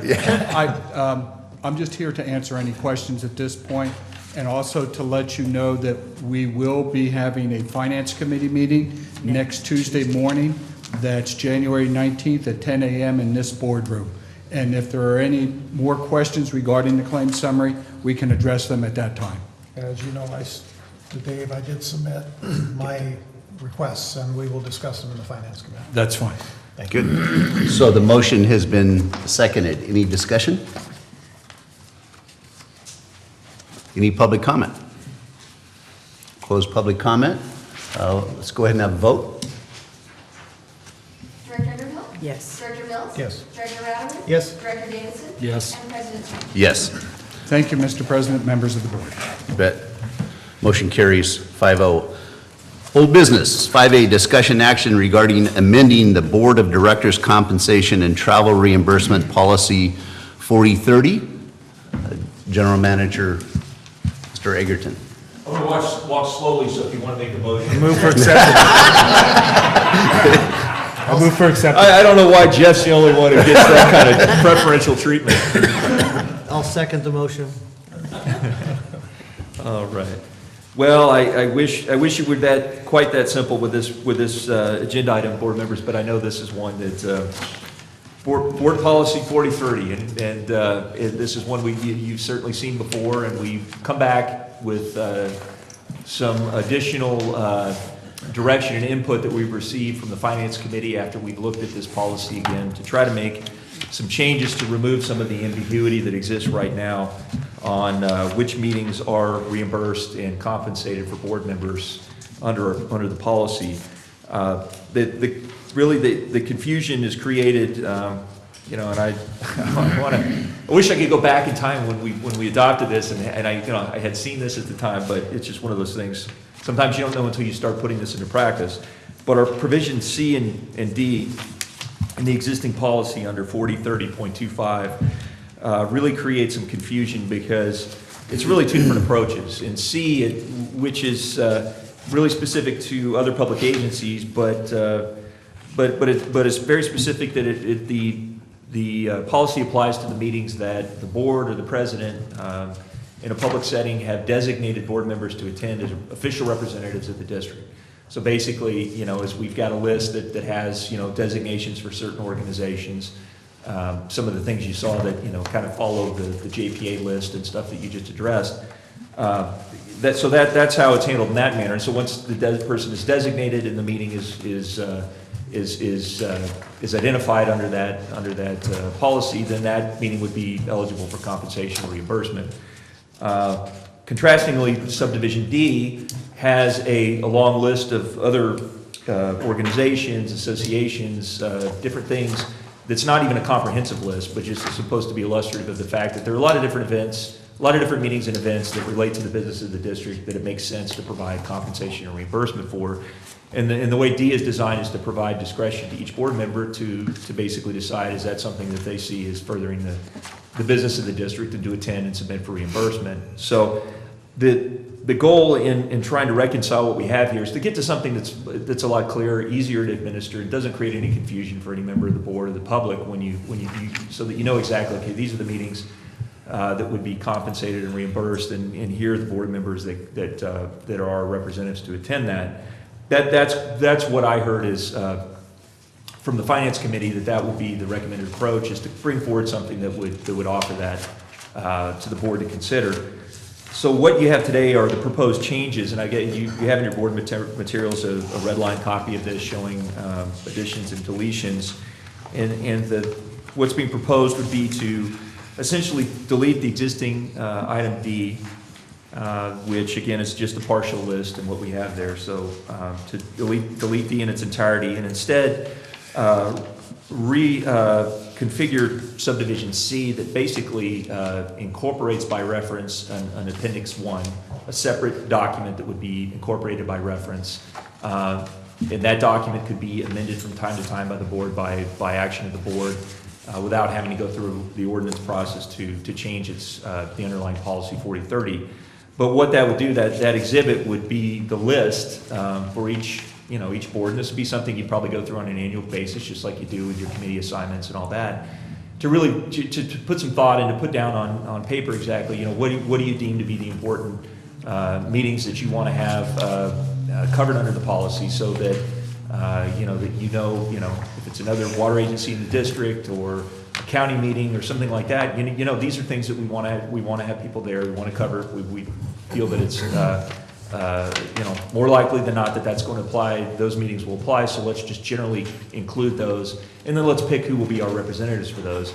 And some of the meetings, it could be like the Highway 4 group, as we just talked. It may be all the board members. You may simply want to say again, we'll be cognizant careful not to send more than 2 board members, but that can rotate. We think it's in the best interest of the district to have that available to multiple directors, and when they do attend, then they submit for it. It'll be covered under the policy. So what you have here, the appendix 1 that I have attached is just a form. It's not supposed to be all-inclusive. This is really, and of course we don't even have the designated representatives yet. This is really an exercise for the board to go through. This, again, there are probably other agencies, organizations, associations that the board would feel should be added to the list. And then as well, do you want to have 1 or more board members assigned to cover that? And what I would suggest is that each board member take this home, spend a little time thinking about it, and if you have any recommendations or things that you would like to see added or changed from what's here, to submit that to our board clerk, who can gather that information and then bring that forward at our next opportunity when the board again considers this policy, if in fact the board provides direction to move forward in the manner suggested today. Lastly, I just want to give you a reminder on the procedural requirements to change this policy. It's not a nimble process. We have to go through adoption of an ordinance with a related public hearing before you can actually make the change to the policy, and then that doesn't immediately go in effect as well. That takes a little time. So if the board were to, in concept, approve the form of what I'm presenting here today, we would move forward to notice a public hearing on adoption of an ordinance to amend this policy. That would have to be 2 weeks to notice the public hearing, and the earliest we could come back with a board item to consider adopting the ordinance would be the February 10th first meeting in February. And then even then, if it's adopted at that meeting at the earliest opportunity, it won't go into effect until April 10th. So I wish this were a more flexible, nimble process, but unfortunately, that's you know, and the fact that this does involve financial aspects of the district and expenditures, that's probably is a prudent thing that we do that. But I want to make sure we get it right so we don't have to revisit this again, and I committed to try to make that happen. So. Good. Any comments? No. Dave, the one thing that I'd like to see in D, in subsection D that might be of some value here is to, and I use the word value, is to show some type of a report back if we have someone serving as our official representative in a specific meeting that possibly that representative could get a report back to you and for dissemination to the rest of the board, so that we can actually see the value of their attendance there and what did they say, what did they do that might impact us as a whole. Now, that would be about the only real change. You know, and that's one opportunity if the board so desires. I mean, you basically have a similar provision right now under 4030.30. Yes, you do. So if you attended the meeting and it was for education and training, so if you went to a conference or seminar or something like that, then it's expected that you would come back and provide some kind of report to the board on what information you learned there. That approach could be expanded to include basically, you know, any of the meetings. And I know there's probably a balance there because, you know, if you're attending, you know, and I know some of you do, you're very dedicated, you attend a lot of meetings, and that would become a burden probably to have to submit, say, a written report on everything you're doing. You know, maybe one approach could be, it could be kind of a standing item for each board meeting that you could report things of interest. So, we have you know, that, it's director's comments. Yeah, well, there you that's go. what, yeah. You know, I mean, insert that. it's this written report thing is not Yeah. something I'm I'm talking just simply about. saying is possibly to insert that in the D to say, That you have the option. yeah. that you We have already, the option. yeah, if you Director's want to have an comment. option, of course you have that option. I don't know that we need to memorialize the fact that if you want to give us a report, you can give us a report. You know, I mean, each individual director is going to go to these meetings, not necessarily for, you know, the board as a whole, but for their own personal, you know, enlightenment or whatever. And I don't know that we have to, you know, share everything. You know, this board won't always agree on everything, so. And Well, I- Sometimes we'll attend Yeah. meetings for different purposes. Time becomes a real factor, you know, because we want to make sure that our meetings are, you know, compact and productive. And so, yes, I would love to hear about what meetings the other directors went to, but, you know, am I going to use that? And, you know, Right. You know, maybe the approach could be that we could just, and I don't want to put a new requirement in here, but maybe instead to some statement to the effect to encourage board members, if there are things of interest that they feel would be of interest to the rest of the board, that they learn at their attendance, to bring that forward at director's comments and share that. Yeah. I wouldn't be opposed to having something in there if it was worded, if you think it'll be of value to then you can share it. Something along those lines. That's good. It just seems so obvious that I don't know why it has to be written down. I The mean, obvious doesn't always work. Well, I think that's another way to just document the participation in some of the topics that were discussed. I think it's fine, either a verbal or a written, if you're so inclined. But certainly during director's comments is the ideal opportunity to share with the other board, especially topics of significant interest to the board. So, And, you know, I'll just bring back an option for you at the next, when you consider this. You know, you're not adopting anything today, so we'll give you an option if you like it, or you can massage it however you like to do it. so you can't say optional. Exactly. I like what you've done to this point. This has really cleaned up the whole conflict that I was seeing. And I'm sorry that back, and I really have to apologize, because back when we put this together, I saw it, and I just, Yeah. I guess being a little bit green to the political realm, didn't step up and say, we gotta do something here. so what I'd like to do is encourage each of the board members to look at the different public agencies, legislative bodies, and organizations that Dave has put together here. I think one of the things that's personally, one of the things that is absent from this list, and I think it's really important, and I can reflect back on the Highway 4 corridor and how important communication is that any neighboring agency, or when I say neighboring, outside the county, that we have some sort of an agreement with, whether it be written or a partnership, dealing with, for instance, things of water rights, or, where we're looking to develop, especially as we move forward with water transfers and things like that. I think those are other entities that should be added to this list over time.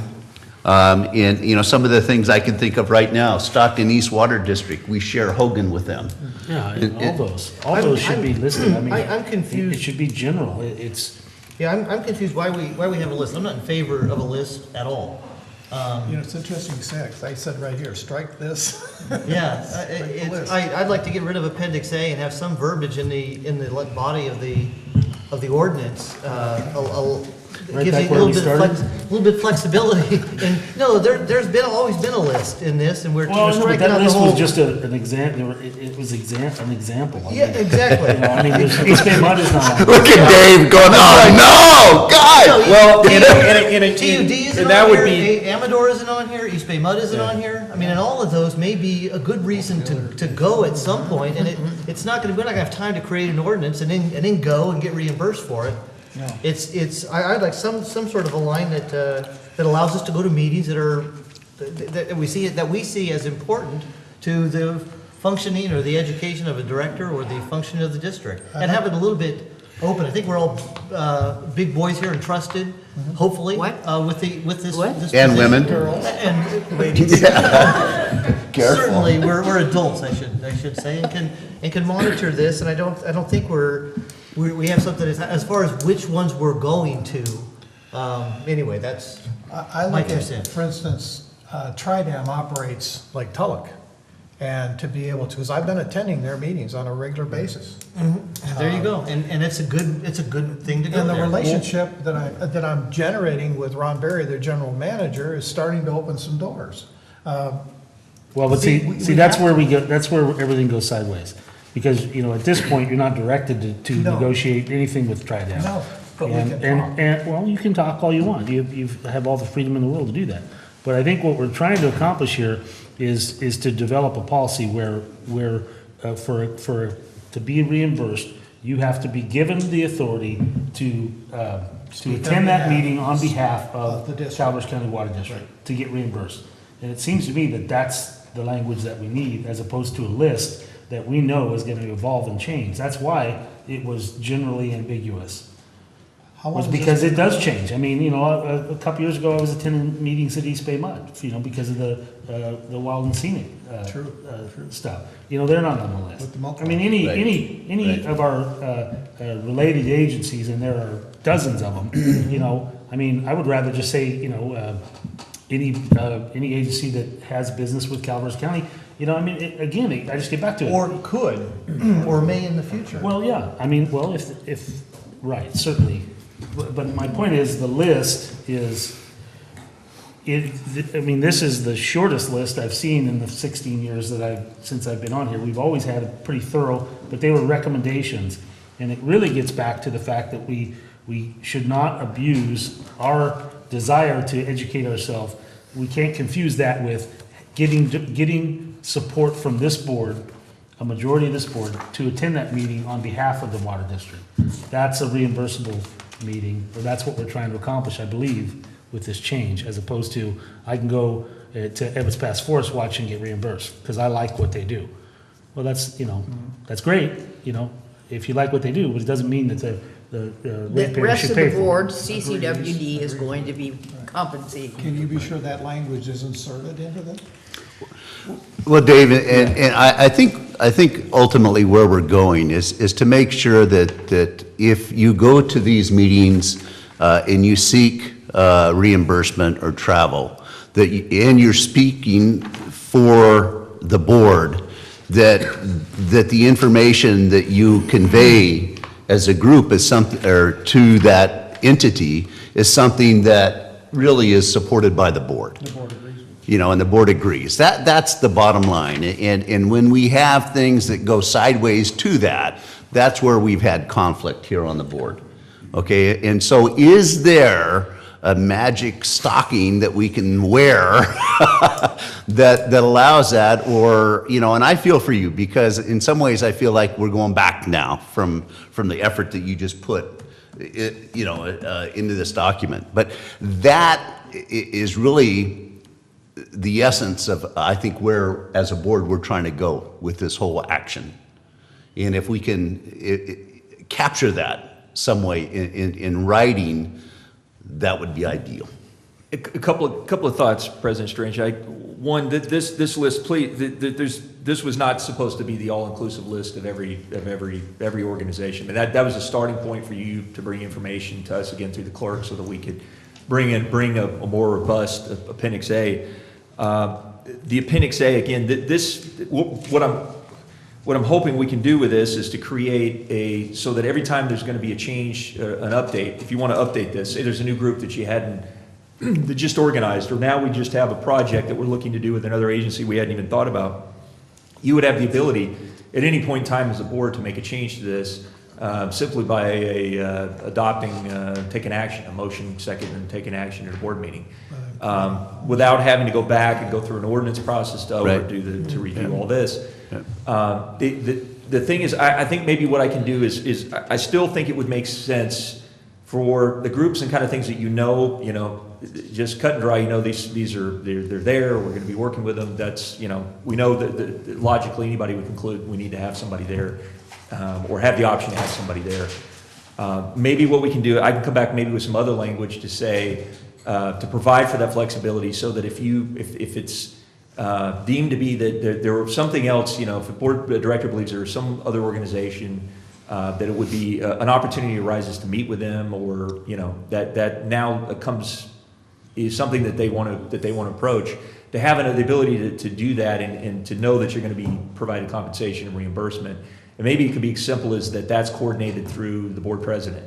When you do, just like the one thing I put in here is that if you are any individual board member's approach to attend and speak at a meeting of a group that say that's not on this list, you would have the ability to ask to make sure that that's covered, and to go and attend and do that. Maybe we could do is expand that to include not just things that you're invited to, but other things that you think are important that you would like to. I think to some extent, I think we can address the issue about we've got other agencies. If you've got East Bay Mud, or you've got Stockton East or Tridams, or those that physically have a footprint, a connection, those kind of things. We can go ahead and put those on the list if you want. I mean, that's fine to put that in the list, and maybe we want to just have, again, additional provision that if there are other things above and beyond that you identify that you think, hey, this is really important, I want to make sure we have a presence, that you have the ability to go straight to the board president and pre-clear it. And then that comes back to, then the board sees all of that. I mean, it's going to be in the expense report, so it's not going to be anything that the rest of the board won't know about. That would be a recommended approach. Okay. Because otherwise, we're back into the same thing we were in before with the existing policy. I mean, we might as well just keep the policy, I guess, that we have. Well, why don't you recommend something then? Because as an elected official, right or wrong, or you receive a certain amount of respect when you go to these meetings, and I think that's important, especially as we even look at regulatory agencies and some of the issues with mitigation, and if there are things that we can do to cut costs to the district by your presence, or whatever the ultimate goal is. I think it's really important that we be able to have that flexibility and go. The idea of communicating within the board or to the GM or whatever, I think is fine. I don't want to be necessarily the gatekeeper, whether you can go or not, so. A long time ago, when we talked about this, probably a decade, maybe 12 years ago, back in my day. Were you building the ark then? No, I think I'm the youngest member of this board. But, I mean, a director is responsible to his ratepayers. And the ratepayers are going to hold him responsible if that director abuses the compensation. I mean, compensation for directors is a very, very small part of our budget. you know, but it seems like we spend a great deal of time on it because we want the public to know that we're making an effort to be frugal. And I think that we should be doing that. But ultimately, you know, if somebody runs against you and you've got a big, thick stack of expenses, they're going to use it against you. And they should use it against you. And it has happened in the past. So I just want a policy that doesn't hamstring all of us because we're trying to prevent one tiny abuse from happening, because I don't know that that's in the best interest of the board as a whole. You know, the best interest of the board as a whole. And because I think we want to continue to be educated, we want to be visible, you know, we want all those things to happen, and ultimately it's gonna, you know, your ratepayers are gonna hold you accountable if you abuse it, and they should. As well as the other directors. Well, but you don't have the same authority that the ratepayers do, you know, your constituents, they have more authority than the board does. So that's, okay. I appreciate your point. Yeah, but, you know, as a part of the body of the board of directors, I think that's important also. In addition, you know, and I agree with you wholeheartedly, Jeff, it's your ratepayers or it's your, you know, constituents who are going to be holding you accountable. But I have a certain amount of a loyalty to my, the other board members. You know, I want to make sure that I'm in sync with what's happening, and so. We need to work as a team. It's fantastic that we are putting the reimbursable meetings back, you know, in our agenda package. I think that means more than any of this other stuff that because it is transparent, you know, again. And it, you know, I'm not really sure why we went away from that, but you know, anybody can pick up an agenda and they can see what people are trying to be reimbursed for. I think that will go farther than any other thing that we do that may end up hamstringing the board. And I think also, looking at those monthly reports into things that we're not asking for reimbursement for says a lot too. Yeah, no, it does. So, okay, so you're looking for direction.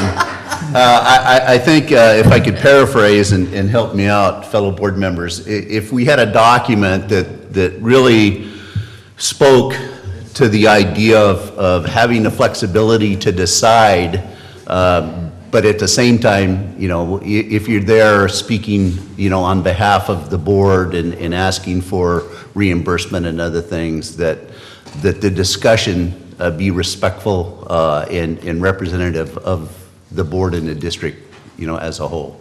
We avoid getting, you know, the personal angles that we might have that might be different from that.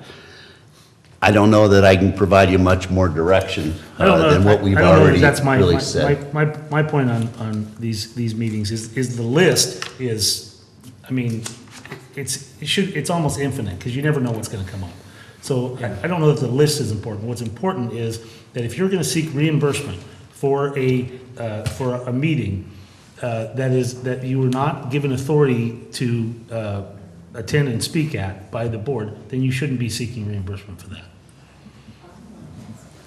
well, and that's the question, what are you given authority to attend and speak at on behalf of the board? Because right now you've got a policy that says under C that certain meetings are expressly designated, so that's clear, and that's kind of the model we were trying to present. Well, I'm talking about agendized meetings. I'm not talking about conferences and that sort of thing. I'm just talking about the agendized meetings.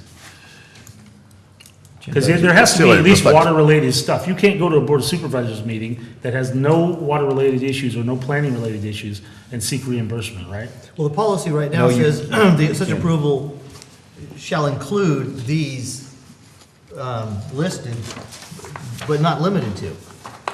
And I think that therein lies the, you know, that gives you the opportunity, well, opens that list wide up. Yeah, it's basically any of these plus, you know, any other organizations, associations, agencies that may provide relevant information. Right. Basically regarding our business here. So right.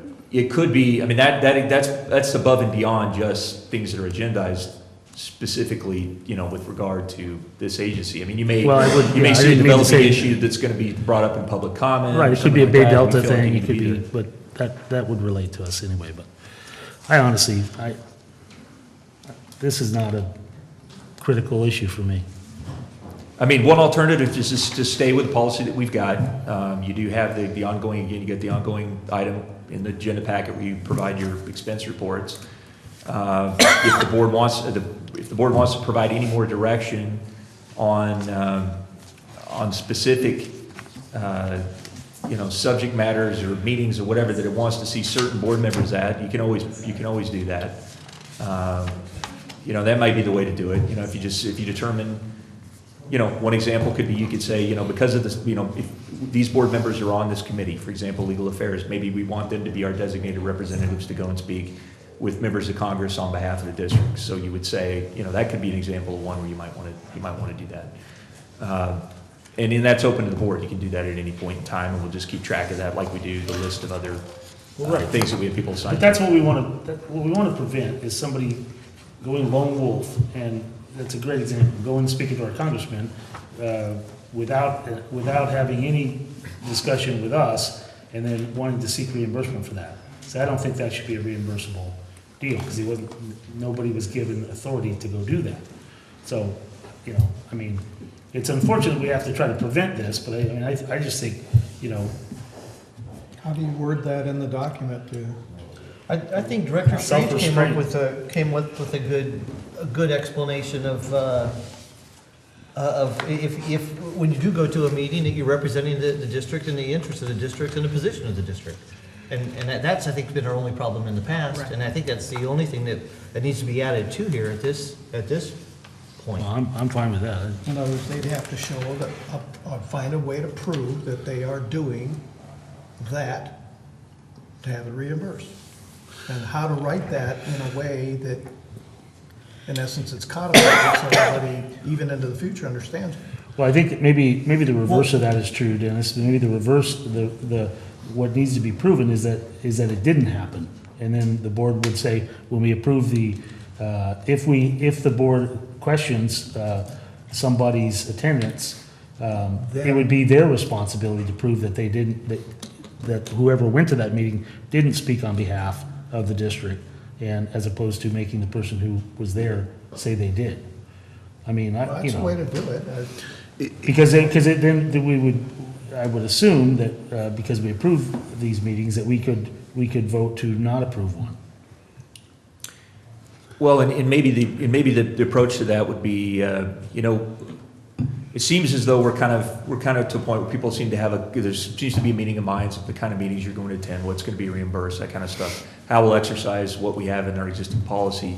Maybe the thing is to go forward with that, and then the board, if it decides, maybe instead of, getting into a situation where you're having to contest each reimbursement, if there is something you take issue with, you could instead say, look, we need to change the policy, we need to go back to something else, where we articulate exactly what meetings and who's going to attend and all that. I know this is kind of this is going to the opposite end, right? And maybe that's gone too far, and maybe the board is now comfortable doing something else. And and I would say maybe the best thing is let's stay with the policy we've got now. Last thing I want to do is see us go through an ordinance process, which cost almost $1,000 to go through, and then have to do it again. So maybe instead what the board can do is just provide that kind of guidance to itself and to me through basically through this kind of a setting. You can review as you're doing your board discussion, you're updating on what meetings you went to. You can discuss who's going where and when, whether if there's anything that's not being covered, who would you like to see, attend on behalf of the district, that kind of stuff. And then we can just capture that, and as part of our list that we keep on other things, we can just have that on there. Okay, the board has made it clear they'd like to see these board members be there on behalf of the district. I like that idea, and it also is part of our agenda package every single week, in that we have our where we've been, our director's monthly timesheets are in here every single month, and if there's a question or a discussion that can take place, it is pulled from the consent agenda and have the discussion. Well, and to that point, then we could ask each director to provide on their expense sheet, whether it's reimbursable or not, the list of where they've been, so we know where everybody's been or where they're going. So that if there is a question or discussion, you have an opportunity as a board to discuss this.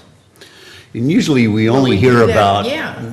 those instances where something is not right, or somebody spoke on behalf or maybe misspoke or something. That's when we hear, about it. So again, for us, if you're going to represent the board at these meetings, I suggest that you represent it in a very open, honest, transparent way that truly reflects the board's mission and direction, and decisions reflect And that's decisions that key, we've made. And that's key, that you're speaking on behalf of the board and CCWD's Yeah. opinion, And as I understand it, if you're in a situation where you're submitting for reimbursement under this policy, so basically, whether it spells it out on the list or we generally understand it under the terms, I mean, the idea is that you're going as a representative of the district on behalf of the board in these meetings, and thus you Right. get compensated and reimbursed. Right. If any board member feels like they need to be at a meeting to speak their own personal view, they have absolutely every right to do it, but in that context, it sounds like that's not something that you would submit for reimbursement. I mean, you might list it on there that you attended the meeting, but you're not gonna put that down for reimbursement. Right. And Exactly. that's- I agree with that. And then there's no problem. I mean, it Does seems to that me that solve it? resolves everything. Is that gonna be able to be put into writing to where even a future board member would understand it? But, I think we can do it, maybe I can, well, Well, Dave, let me say, though, there's an opportunity, though, for any of us to speak in a manner that we appear to represent the board, and we don't ask for reimbursement or travel. And that's not right either. And so that's where I'm a little bit, or at least I would advise that we consider, is that if you're going to speak on behalf of, the board, that you make it clear. And if you're not going to speak on behalf of the board and it's your own personal viewpoints or whatever, you make that very clear too.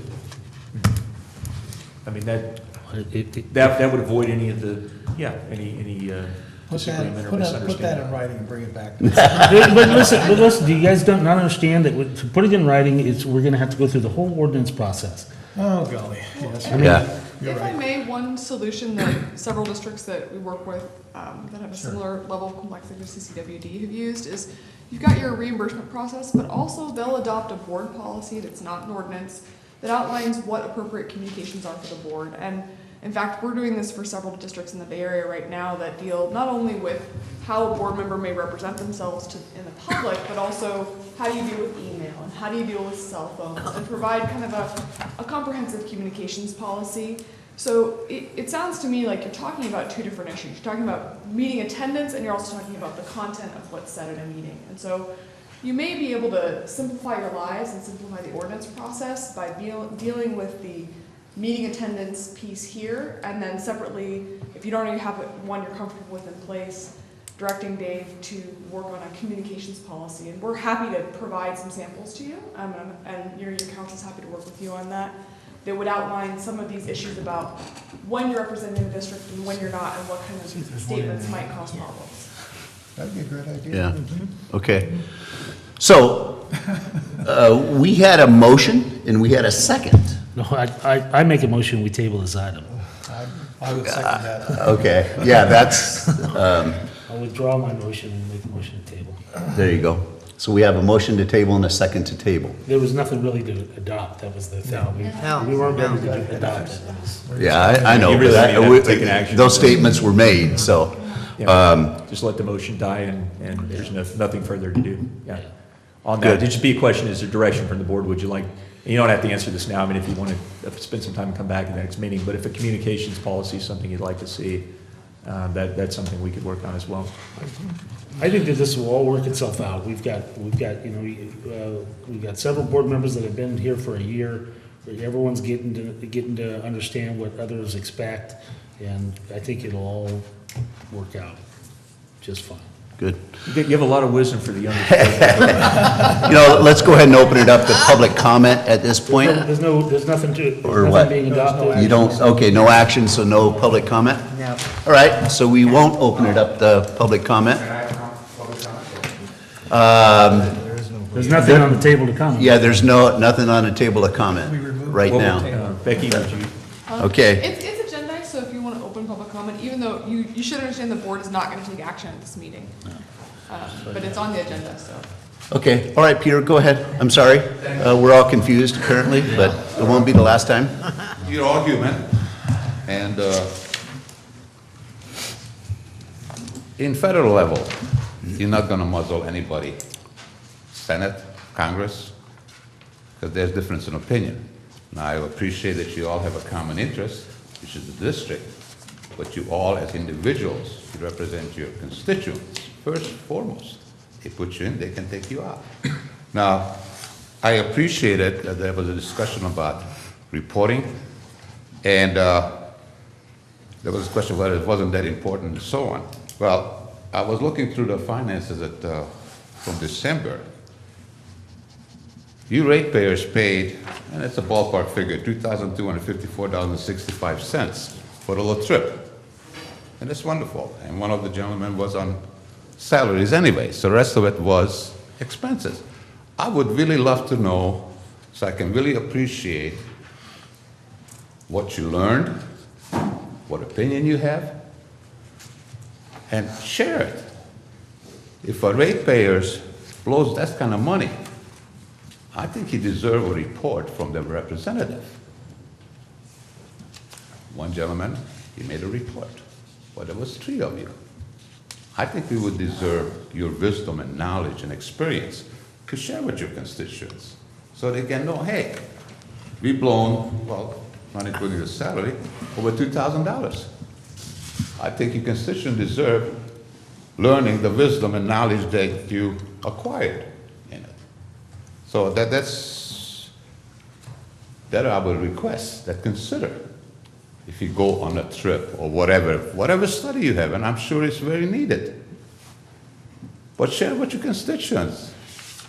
Help us appreciate your great knowledge and experience that you acquired on those trips. You know, that is a lot of money. And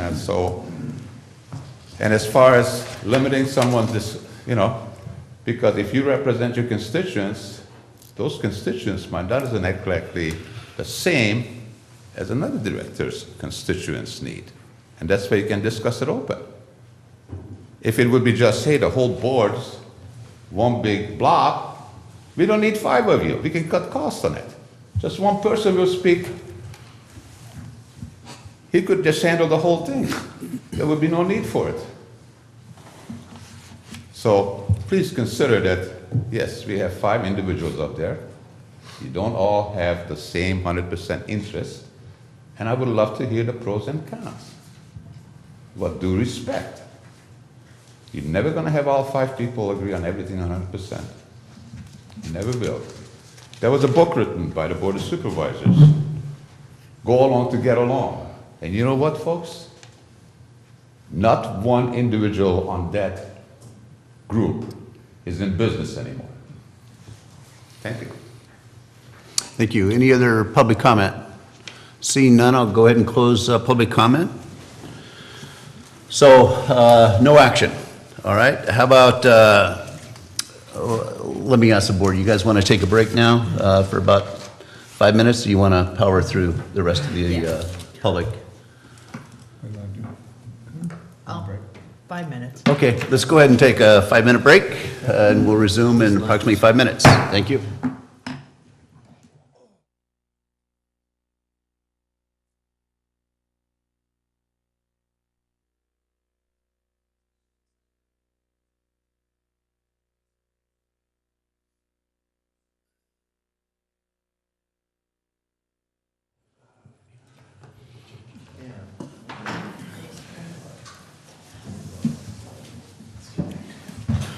Okay, let's go ahead and reconvene the Calaveras County Water District meeting of January 13th, 2016. Agenda item number 6, General Manager's Report. Dave? Thank you, Mr. President, and I'll make this brief, but I just wanted to, again, just to say how fortunate we were. We got the grant from FEMA in post-fire mitigation to help deal with some of the water quality issues we have down at the Jenny Lind plant, or that we expect to have, is again, water coming into the reservoir is affected by the burn. And so we had the federal cost share, which was a 75% cost share, was $2,818,500. And that is something that we have 3 years to spend to complete all of the work of the project. Our strong desire is to get this done much sooner than that. We were hoping for a 1-year time frame to complete everything. And that's one of the things that we're working on right now. We've got representatives from different parts of the district that are affected by this, operations, finance, engineering, are all working together as a team on this project. So we're making sure that we're going to use it as effectively as possible to do our best project. And so the next thing that will be coming back to this board within a matter of, in the very near term with board meetings, will be a recommendation award on a design engineering firm contract for that. So we will be moving forward with that very soon. Next, just to let you know, next week we'll be opening bids on the Reach 3A project and the Big Trees tank replacement project. So that'll be great to finally have that in front of us and to proceed to the board with a recommendation for award of the construction contracts, so that we can have them out working as soon as weather permits this summer or spring. And obviously those are very important projects for us under our R&R program, and some of it's something that we're and particularly Charles and his group in engineering are spending a lot of their time on. Lastly, the emergency conservation regulations for 2016. We know the State Water Board will be adopting new regulations. Again, these temporary emergency regulations, as the current ones expire in February. And so they've held a workshop and submitted a proposed framework for the regulations. We attended that. Joel and John Mills attended the workshop and testified on behalf of the district. And we also submitted written comments on the proposed regulations as well. There's some things to like, some things that we were very concerned about in what's presented right now. Fortunately, they're keeping the same framework for calculation of transits of a recreation population like we have in the Tahoe Basin and Highway 4 corridor, to allow us to be able to factor that in. And that was a very important part of our ability to be able to adjust our requirement down from the 32% we were initially at. But likewise, they also had language in there that was we're not exactly entirely sure what it means, and we're trying to get more clarity on that, and have weighed in and a lot of agencies, including Aqua as well, have really weighed in on that one, is a potential cap on the amount of reduction that an agency could seek in its conservation requirement. There's a language about a 4% cap. So obviously, if that were to be applied in our situation, that would have been a very different circumstance than where we ended up. So we want to, we think it's bad policy to head that direction, and hopefully that change, or at least clarity in what that means, is made so that doesn't adversely impact us and our ability to apply the same kind of factors that we did last time. Lastly, I'd also like to mention that CPUD General Manager Donna Leatherman has asked that we send a letter of support for their effort to try to have the State Water Board lift the moratorium on new connections that they're under right now. I think they have some pretty good arguments that coming out of the fire, they're providing a lot of water for the relief efforts and cleanup effort, and then as well for the temporary housing provided by HUD. They've been asked to provide that, yet they're still under this moratorium, and so that's one that and that's one that I could bring back to the board for a resolution if you like at the next meeting, or I don't know that anything is there's a date set on any action that would be taken by the State Water Board.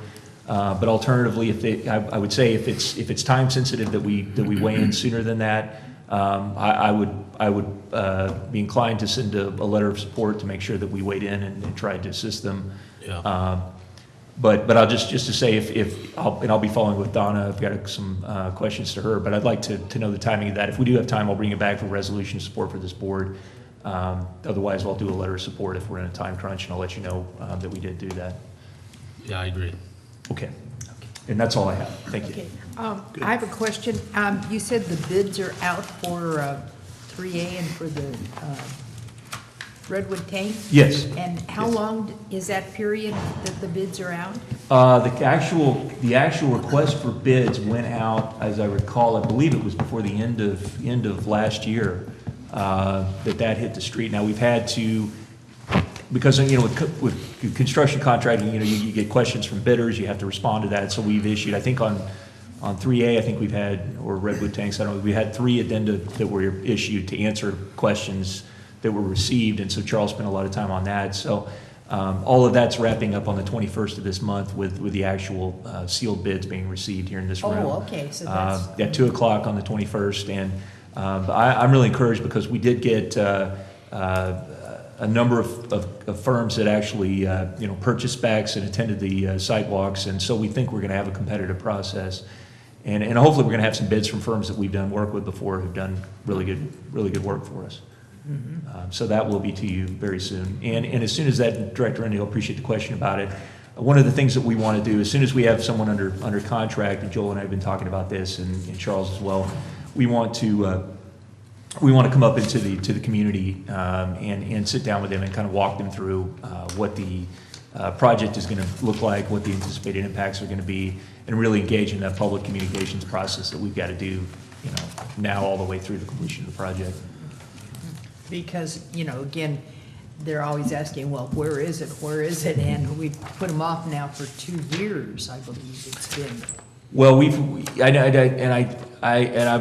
know that people might see it that way, but we certainly, I've watched the whole time I've been here how much time Charles has been on this, and we've made tremendous progress. Yes, absolutely. But yeah, it'll be great to actually have the project. I mean, it'll be an impact. It'll be a big impact to the community. But when we finish it this year, we're going to have so much better infrastructure in place.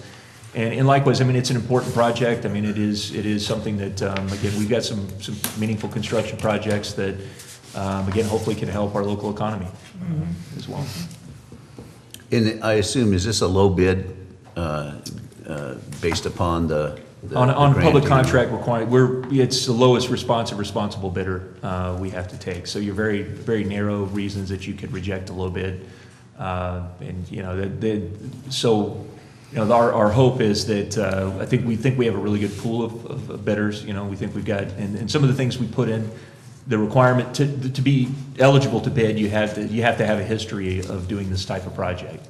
So okay. That was one of the things that we consciously put in there to make sure that it wouldn't be a firm this is completely out of the realm of the type of business they do that would be submitting on our job. Yeah, this doesn't have anything to do with it, but I've been noticing the names under our claim summary, those people, obtaining or getting the money. They're old familiar names, so we've worked with those people before. So I'm hoping that that's the case when it comes time to award the bid. Mm-hmm. Yeah, fingers crossed. Any other questions? Yeah, I don't see anything here on lift station 22. Are we all finished at this point? Yes, that's a good point. We haven't issued final completion, but we have made final payment under the except for the retention. So we still have the retention being withheld, 5% of the contract amount. But we actually that was a nice thing to do, to sign off on that last payment. Incredibly, that's a firm, again, I certainly hope they bid our work in the future. We came in with that project at about 1.1 million, I believe, somewhere in that neighborhood. We basically, our end of the project, our change order, total change order on the contract was about 1%, which is pretty remarkable. And it speaks volumes to that contractor. Again, that's a C.C. Myers firm, the latest iteration. So did a really nice job for us. I understand it's a C.C. Myers Corporation, but it's not, because I understand that they have some issues. Right, I heard that yesterday. Oh, within this firm? Yeah. I'm sorry to hear that. But I think that it's one of those situations where they're shuffling the deck. He's got subsidiaries or whatever that are still doing the work, but it's just, we might just want to make sure that we Right. Just from what I'm hearing on the news, that there's some issues with the old parent C.C. Myers company. It's having some financial issues. And it was my understanding some of the core team that was working on this project had been with Sybil and Reed for a long time. I don't know if CCWD has hired them to do work. I worked with them a lot in El Dorado. They were a terrific firm. So, yeah, whatever they end up at this point, hopefully they'll be viable and able to continue to bid on jobs. Yeah. Good. Any other comments? No? Okay. Let's move to item number 7, board reports, information, future agenda items. Jeff? You know, I have one request. I would like to see us, and perhaps we provide this on our website now. I haven't actually looked, but I would at least like to be updated on inflows and outflows of our reservoirs. I remember last year there, the issue with not retaining water until middle of June. I'm just curious as to, particularly at Maloney's, in Hogan. I'm just curious as to inflows and outflows, and I think that would be a good thing that we could provide. I'd like to see it at our meeting, just an update of water storage, and sure. And also if we were able to somehow put it on where people could go and look at the inflows, outflows, water, reservoir levels on our website. Is that currently the case, or do we know? Not on our website. I don't know, Joel, is there any linkage to the DWR CDEC information? I mean, yeah, there's not a link currently, but I could do that even today, so people could click right to all of those inflow outflow numbers. I think it'd be interesting. I mean, I know you can read it in the paper, but yeah, that daily, I think probably the document that would be most helpful is there's a table that DWR puts out on a daily basis, the reservoir storage summary that includes inflow, outflow, and percent of capacity and change in capacity and all that. So, and that's great. You can go to it by river system, so they can find everything. Well, and also, I mean, whatever the policy is this year, hasn't changed from the previous years as far as when are they actually going to begin to retain this runoff? I mean, are they retaining runoff now at Maloney's? Mm-hmm. Because yeah, they are. It is coming up, but that goes to the operational regime for the reservoir. Maybe some general information about that, like if it's operated under a flood curve. That fortunately, I guess as a silver lining, we've got so much open capacity in the reservoirs that they're able to retain most of it. And that's what I'm getting. I read an article. I forget where it was, but it probably was in the record, but the article was primarily about Southern California water agencies, and because they have so much storage, how they're operating differently than they have been in the past, because they're not really fearful of floods. And I'm just wondering, is that how we're operating Maloney's now? And so I'm just curious as to whether there's been a change of operation in Northern California, as I've read in regards to water agencies in Southern California. And also they're putting they're doing increased aquifer recharge and things like that in this scenario. So I just want to be educated on that a little bit. It is interesting in that some of the core facilities now, they're looking at really modifying their historic flood control. We applied for elevations. reoperation at Hogan and years ago, and of course it never went anywhere. But that's something to think about in the future. Yeah, and we'll see. I think this year is going to be the first, wet year, or at least above normal, possibly year that some of these core Well, it's the kind of thing that directives. It's the kind of policy that you would think that we could maybe lobby for. When we are having these historic lows, can we operate these? Because their main goal is flood control, but can we operate for water supply in these severely drought years? Yeah, and they do have operate some them differently. Right, and there's at least with the core facilities, that's exactly what they're looking at, modifying their historic into a new regime. the way I understand it. But in following that, I do have a question. Where are we now? Where do we sit today, or relatively close to today, with levels within New Hogan and New Far Malones? from the top of the old days. Yeah, I mean, the last I saw in Hogan, I believe we were at 14% capacity, so we've come up from, the incredibly low, 8% range that we were at before, but it's still, in Malones, I don't know the exact, the percentage, but I think we're over 300,000 in storage at Malones. Director Mills, I know you track that one closely. I don't know what the latest, I mean, and part of our, and I was thinking about that today. I guess, fortunately, we've got excellent snowpack right now for this time of year. Hopefully that continues to mount. So some of that, some of the refill will not be until, obviously later in the year, but you can see how dry it's been and how little the runoff, the response to the precip and the runoff it's been very delayed, so. It's one of those things, you drive around, you see a little runoff, it's nice to see. You don't want to see the flooding, but it's nice to see that finally. Yeah, good. Director Rudman. Yes, this coming Friday, the 15th, Mokelumne River Association is having a meeting. CCWD is turned to host it. It'll be at the Hotel Leger in Mokelumne Hill at 10 a.m. Also that same day, Mountain County's Water Resource Association is having a workshop at EID, El Dorado Irrigation District. Do we have anyone attending that? I'm glad you asked that. We do. John Mills is going to attend the meeting. He was asked to be involved, so he will be there. But I had planned to attend in the afternoon.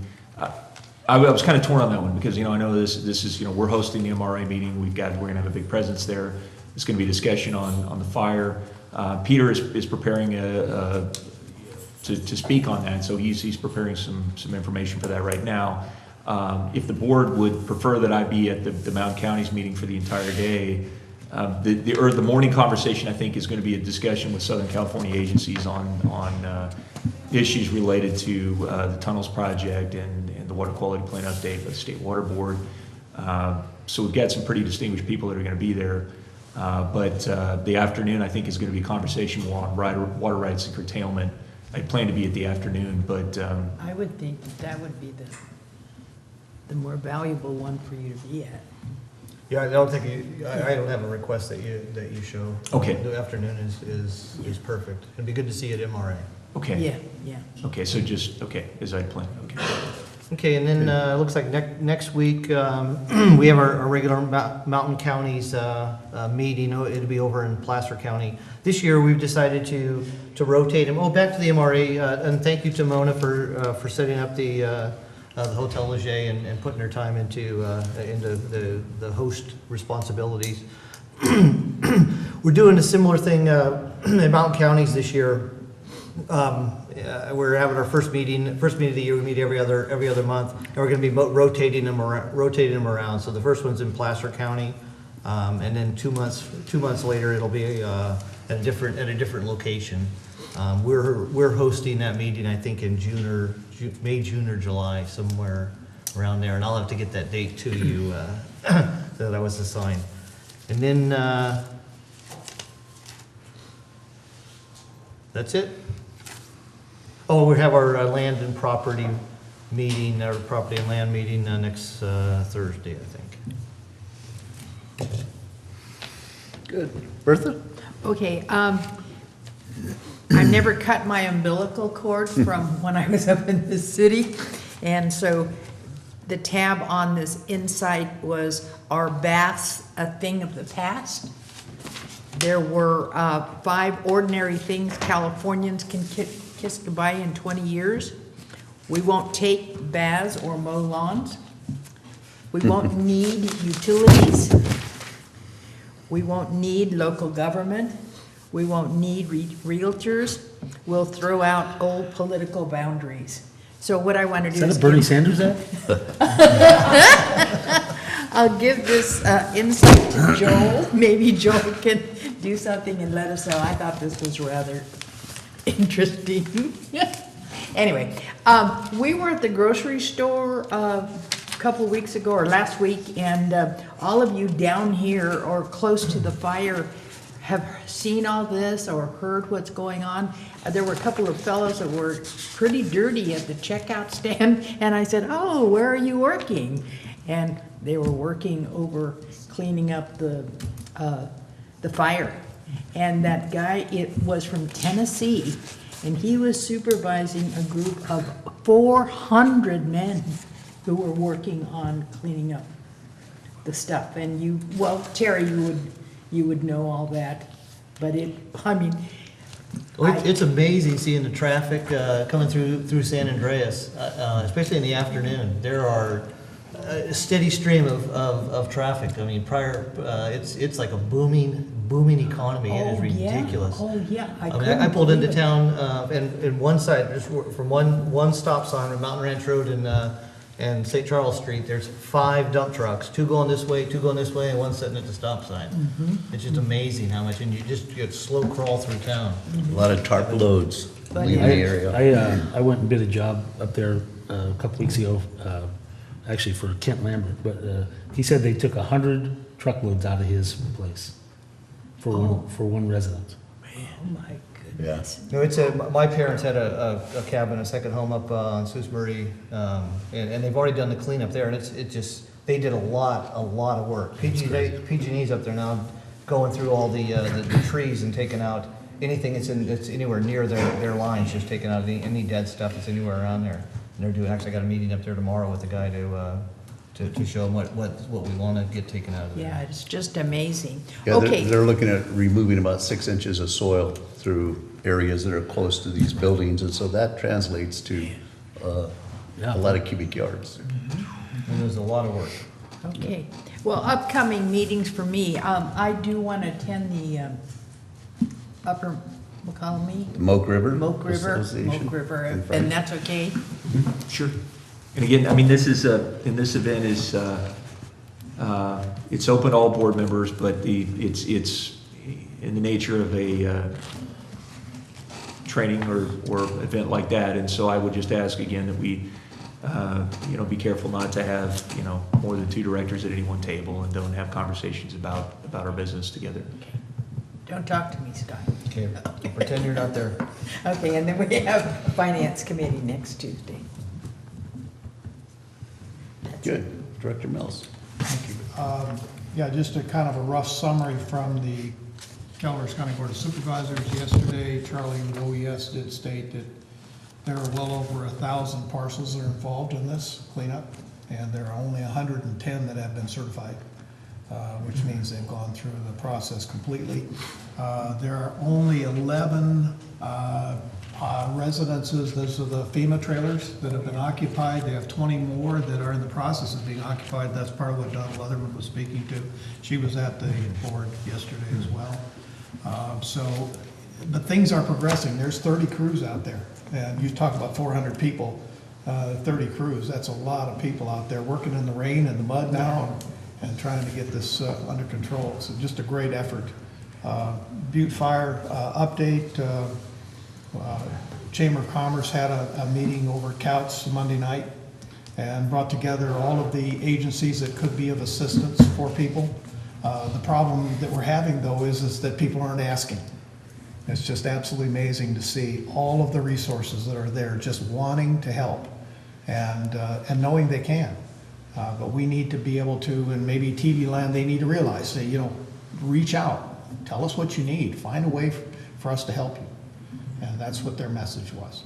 Highway 4 Corridor Committee that Dave was at, one of the things that came out of that, we had 7 agencies there that night, was that we want to get a workshop scheduled to figure out how to explain to the average rancher how to report diversions, because that's coming up this year, and the impacts it would have to them. And I'm trying to think of the gentleman's name that's going to be speaking on February 11th at the Bret Hart Theater. That would be at 6 to 7:30. He'll be speaking. Yeah, I just, his name slips my mind, but it is regarding water issues. And he will be at Columbia College in the afternoon doing the same thing for anyone that's interested in going to that. We can fill you in. I'll get the information to Joel so he can be sure to have it. And I trust that we will continue to work on redistricting or looking at redistricting and policies right now. Some of the districts actually have 25% more people than others. So it is a horrendous imbalance. And not that we have to deal with it right now, but to be thinking about how that could be dealt with and make it an automatic process into the future. That's all I I'll have. talk to you later about how you came up with that. Okay. Good, okay. I also plan to attend the Moke River Association meeting on Friday, so I'll make sure to sit at a different table. I think that as directors, though, just to let you know that there is the opportunity as we go around the table for representatives of the different agencies to give a report as far as, you know, since the last meeting, what you've done and all. So I would recommend that maybe we get together and identify who that person that's going to represent our district and giving that discussion to the other folks is ahead of time. I'll go ahead and nominate you. Get that out of the way right now, so I don't have time for a separate meeting. So, you know, that's my only comment there. And then next week, we have a T-Stand JPA. We have been asked to comment on our interest for water storage in New Melones on that. So they want to put that as kind of an agenda item. I think it'll start with the Watershed Advisory Group and then see if that same day or depending upon the comments that we get, whether we bring that to the JPA board a little bit later. But it's nice for Stephanie to reach out to us and ask for that as we look to solidify our regional support for our efforts there with the Warren Act. I will go ahead and set up a legal affairs committee meeting, working with Dave and Director Ratterman. One of the questions I did have is we've talked about that JPA group that we've stepped, you know, historically we stepped out of that involved Utica and some of the, you know, the City of Angels, I think, and others. And UWPA. Yeah, UWPA, there you go. Where are we with that? I think that historically we've talked about trying to maybe rekindle our effort to join. Obviously, there's a financial consideration associated with that, but my thought is that it would, you know, you guys may have talked indirectly or directly within the Highway 4 corridor about that, or maybe Director Mills, you've had conversations with folks, but I don't know the appropriate time to bring that, you know, maybe agendize that with the board to discuss whether we have a, you know, if there's anything we can do to engage the other folks to see if maybe there's something we could do. Without creating an agenda item here, also to understand the history of how we got involved, how we broke apart from them. I mean, I know much of it myself, but the point is. I'm pretty familiar with it.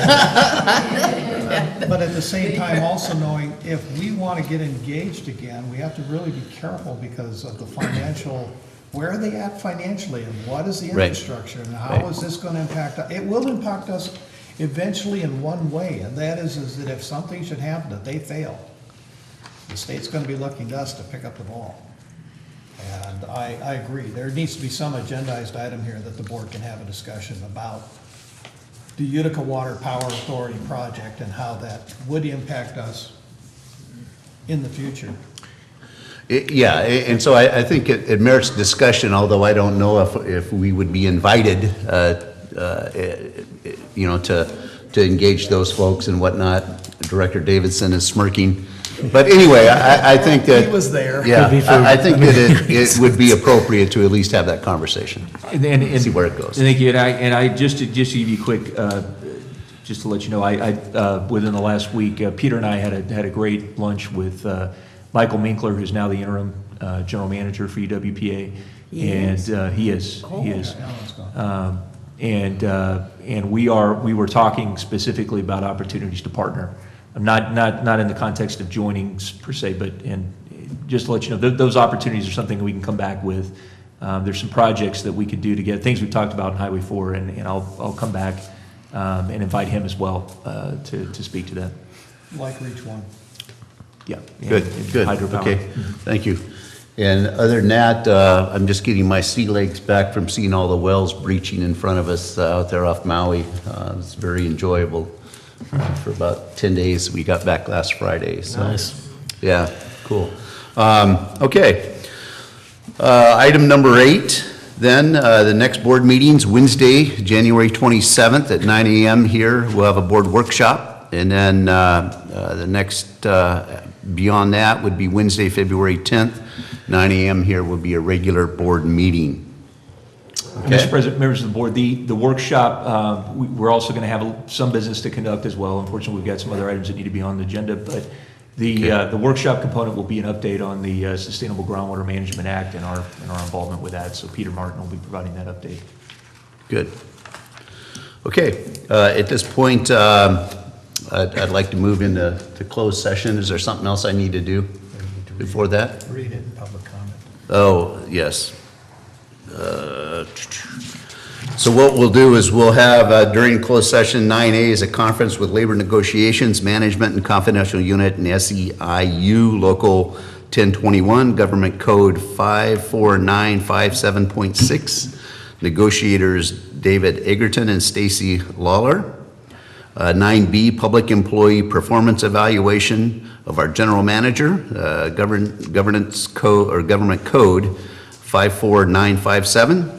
And then 9C, conference with labor negotiations, agency negotiators, board of directors, unrepresented employee, the general manager, government code 54957.6. Okay? Public comment. Public comment, thank you. Just have a question, folks. This labor negotiation, I'm sure the people involved directly and indirectly in this negotiation have no actual or apparent possible conflict of interest. Strong record, consider that. The other thing is that LA been messing up 250,000 gallons. Somebody made a mistake, it's all gonna have to see. And also, when you folks think you want to be generous for good business of Cal Fire, a big honcho got busted, indicted. So think about that. Okay? Just a couple of days ago. So, but careful on this labor negotiation. Plus, I'm sure you're all aware of it, the Supreme Court that gave up the case of force labor. For what it's worth, the two biggest donors to a distinguished governor was the jailer, what do you call it? The state jail people, what do you call it? Corrections? All the jail guys. Prison guards? Prison guys. Correctional officers. Correction. They were one of the biggest donors. And the other biggest donors were the teachers union. They both went to the Supreme Court for the organization. So 27 states in the country has right to war laws. And if this goes to the Supreme Court, that's going to make a difference in this state also. Thank you. Okay, thank you. Any other public comment? Seeing none, we'll go ahead and close the public meeting to closed session. We'll move it to closed session. We're gonna do that now. Yeah, we'll do that.